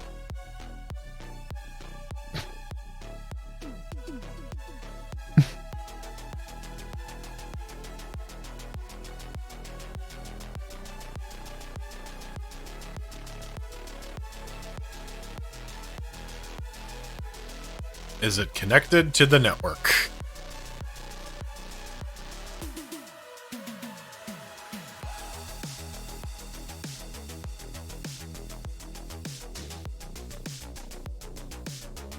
You can join via Steam ID.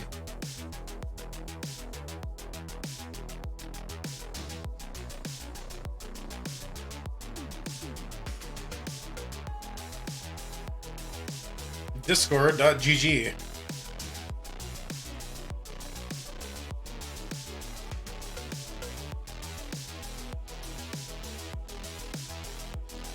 Small, I can't read it. I gotta big in this.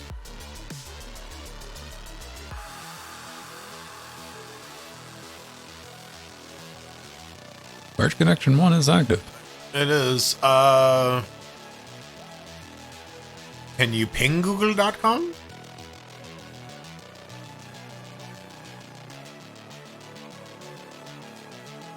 That's the search one, yeah. Gangnam Style brought K-pop to the world. Are you shitting me? Disconnect.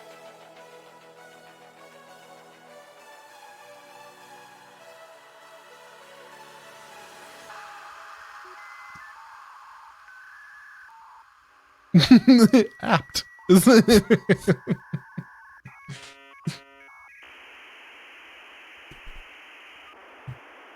This makes negative fucking sense. Maybe you didn't do anything with the router, right? No. No. We're just gonna see what's going on there. All right. Rejiggle the cable at the back. Dude, like something fucky's happening tonight. Like shit's just breaking randomly. Being weird. Yeah. That's the I'm not gonna jiggle the Sneeze on it. fiber noodle.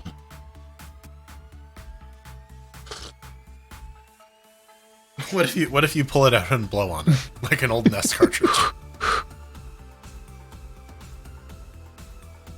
That's like the last thing I want. And I was like, I don't want to have to deal with the transceivers. I'm like, bitch, you gotta give me that IP address though.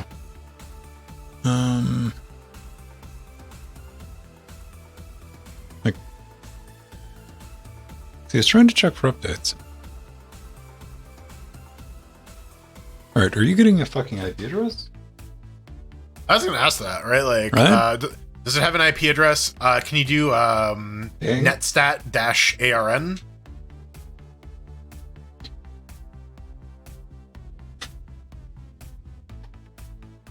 Like, Yeah. Yeah. No, like literally do like failure in name resolution. Can you cat at cresolve.conf and do run netstat or yeah, whatever. Pull that information up. Yeah, that's all I wanted.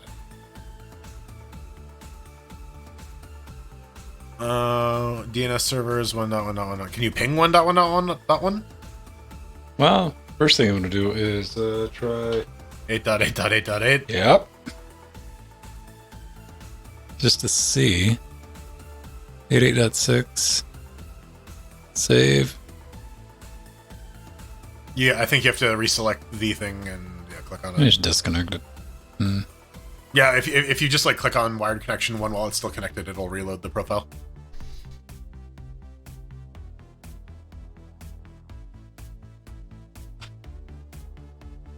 Is it not? Pull it. 1, 2, 3, 4. 1, 2, 3, 4. Wait. Oh, it looks like the transceiver on the. Give me a second. All right. So fun times. So So the solution was wiggle the cable. unplug the cable. So let's pull a fiber optic cable out.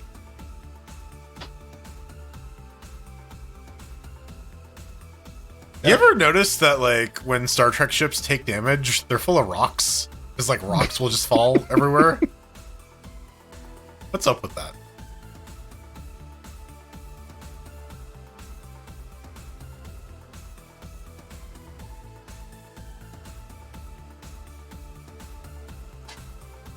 Tracer T? Is that... do you call it Tracer T or Trace Route? I call it Trace Route. Trace route, yeah.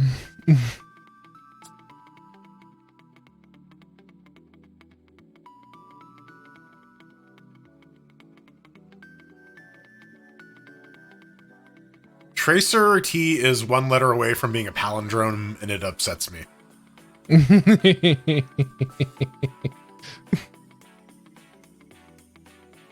Okay, so in a way I can't quite describe, but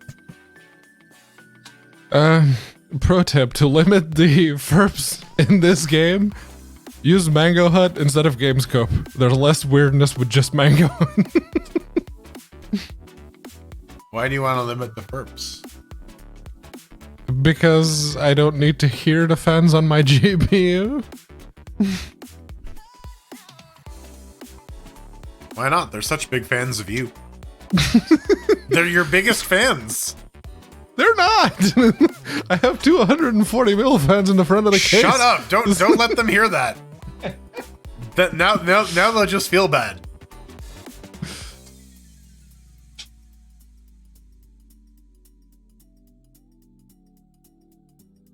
Yes, Mr. Alert. I know the reference you're making. You just gotta, if you use Tracer T, you can just hack people's IP address. Man, it's always nice to have a computer that's like hostile to epileptic people.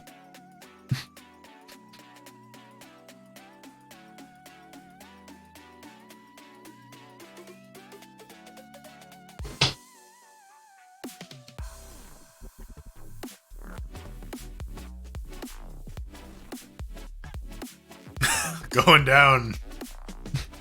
Get low. To the window? To the wall? Till the sweat dropped down my ball? Man, I wonder if we can get Little John on the podcast.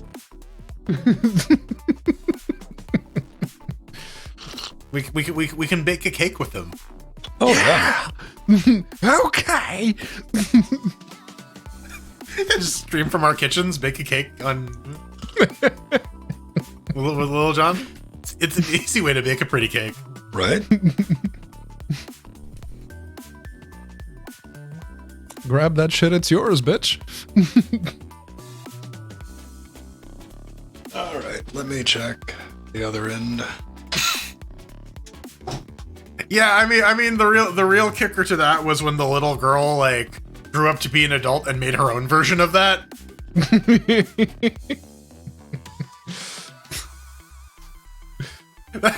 This is where you know we're in the fucked up timeline, right? Memes. Why did we do this to ourselves? Why are our brains boo-boo?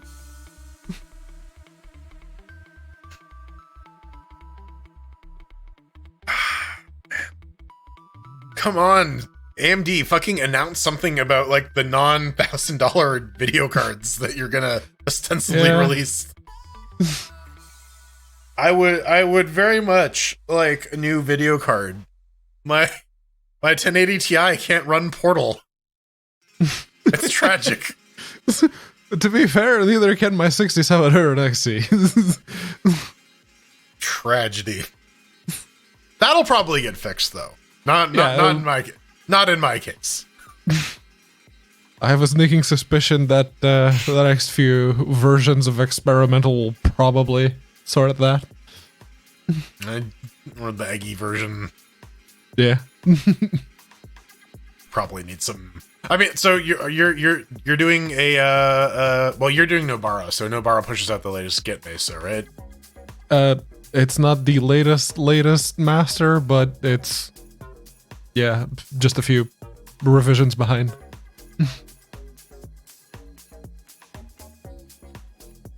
Is it one of Eggy's coppers, or is it just like a regular one?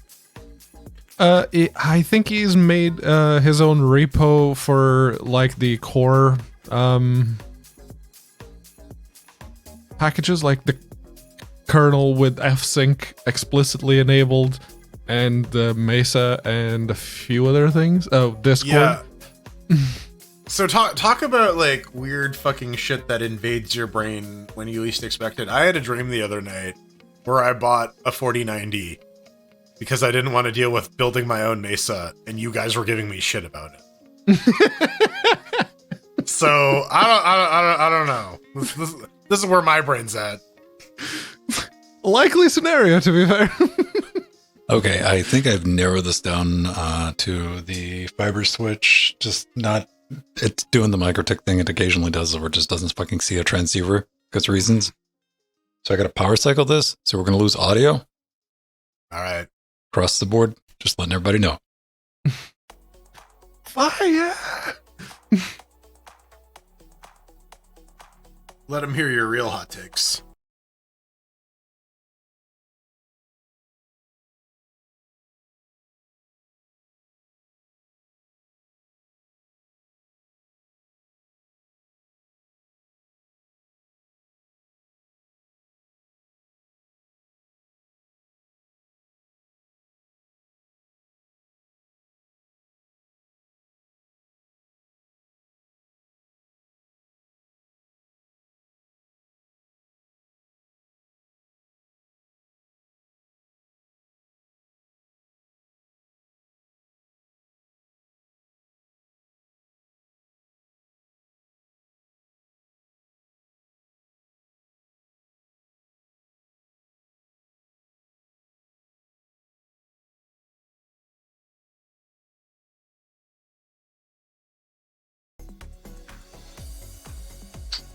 Bam.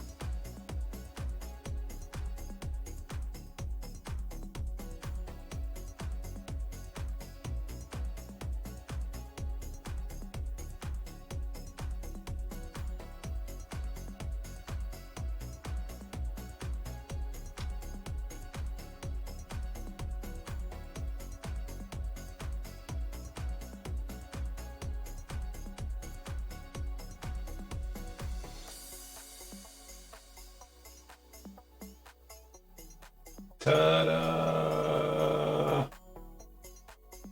Maybe. I hear something. Hello. All right. We got Jordan. Yes, I'm here. Now we got to get Pedro. All right. CTL. Needs more wubs. What is wub? I hear a Jordan. Yeah, we got What is Pedro. love? Baby, don't hurt me. Love is love. Now can I fucking update Discord? Please? No. This is all Discord's fault, by the way. This is the real boss, right? Like this is the real soccer. Well, it's like what we were talking about Thursday, troubleshooting, right? Yeah. Back broken, right? Like, yeah. Gotta walk that shit backwards, man. And download for Linux. Dab. Why is it 73 megs, you might wonder? Because it includes a web browser. Because it includes Chrome. It has a very cut down version of Chrome that it uses. The better question is, why is it using a gig of RAM? Because it includes a web browser. Apparently, the Chrome thing of ever increasing memory utilization is actually being addressed because they were checking the memory allocations, but they weren't actually freeing the unnecessary ones. So supposedly that might improve. Can't make the memes no more. So they've actually implemented garbage collection like they fucking Yep. should have. All right. Shit isn't like JavaScript isn't Java, man. It doesn't just like manage your memory for you. Yeah, dude, shut up, man. It's got built-in garbage collection. What are you talking about? Well, it had garbage checking. It just wasn't getting rid of it. Discord 2.2. There we go. Oh, There we go. but it took us. Now we're going to give it a reboot because I don't feel like resyncing all that bullshit. Yeah. We indeed. Oh no, we're just another we on the wall. All in all, just more piss on the wall.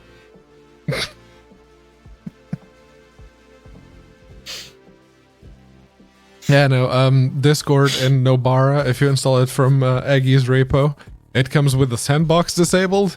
At which point I went, you know what? I'm just going to use the tar.gz. No, man. I'm just going to use the tar.gz. With a flat pack, we can use these 3 security destroying tools, and it'll work just fine. With the flat pack, you have to wait 2 weeks for them to update to the latest version of Discord when this shit happens. Yeah. That's why I went back to using the tar.gz. Yep. Also, everything takes forever because I have all these boxes limited to like... This box is limited to like 2 megabit. There. Out, you fucking booger. The Pedro and Jordan boxes are fire-breathing at 7 megabits. Ooh. Ooh. Faster than my internet the first 3 years of university. All right. So that was 3 megabits on a good day. The first thing I truly considered 130, 160K. Like, living in the fucking future. Like, doesn't get better than this, motherfucker. There was a server at college that we could tunnel through that had access to like a full gigabit pipe back in like 2010-ish, and it was like, oh my god, we could just download all the shit. I remember the first time I got 600K down, man. I was just like, I have more bandwidth than the Flying Spaghetti Monster. I don't even know what to do with this. Man, I got my gigabit connection when I got it a couple of years ago, and I was like, run speed tests and go like,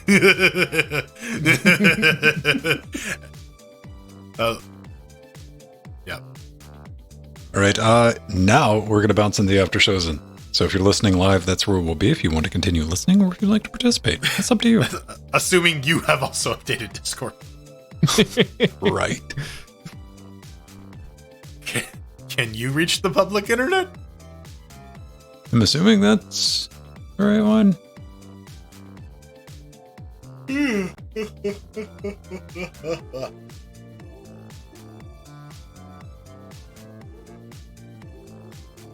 Spice weasels. And I click on that, then I do AJLGC again. And everything should be connected. Yeah, I can hear you now. Yep. You're supposed to wait 30 seconds. Come on, man. We've been over this. No. Like, no, I'm here all the time, just being dead silent, you guys. What's up? Yeah, I'm good. Right, Don't we know made what that I'm- work. Just a smidge. So does this thing open in full screen? Yes. Yep. Lovely. Yep. So that took exactly one Xbox controller timeout worth of time.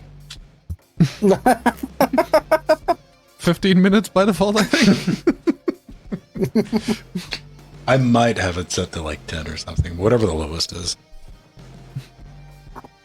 All right. Am I online? Let me see. Yeah. Oh, good reminding. I am not. Because sometimes I play video games during work hours. Allegedly. Hey, And since I have a couple of coworkers on my friends list, I just put myself as invisible. You mean narcs? Yeah. Yes. Listen, as Yeah, long as I you're have getting the no work done, who the coworkers on fuck my cares? List. People I care. I fucked up, but that's because like they're like, oh well, you know, we can always just call it a team building exercise and fuck off and play like Back for Blood or something. Mm-hmm. All right, yeah. It's a team lunch. Well, I mean, it's a different fucking game when your boss calls you up and like, "Want to play some Left 4 Dead, bro?" yeah, right. Like, Yeah.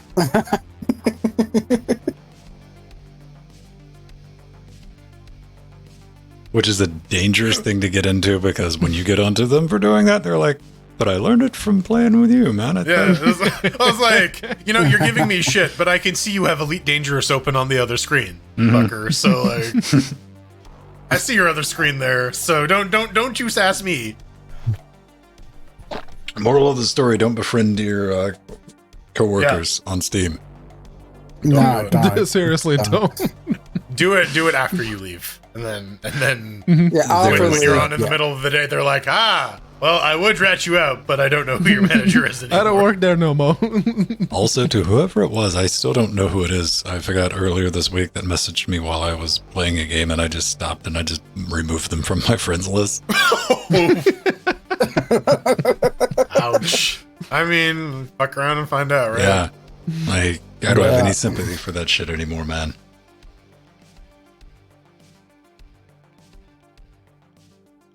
Let's see. Do we have audio? Ooh, hipster pixel beep boops. All right. Yep. It's not a terrible music loop. No. No, I've been listening to it I'll while turn we've been the sorting music through down. the Yep. audio issues. Yeah, I've been listening to it for too long. Nah, turn it down. Local Saka. All right, let me check my storage situation here. I got 300 gigs. All right, I got enough to record a little bit. Oop. Steam. Invite your friends through Steam. Create. Host a Steam match.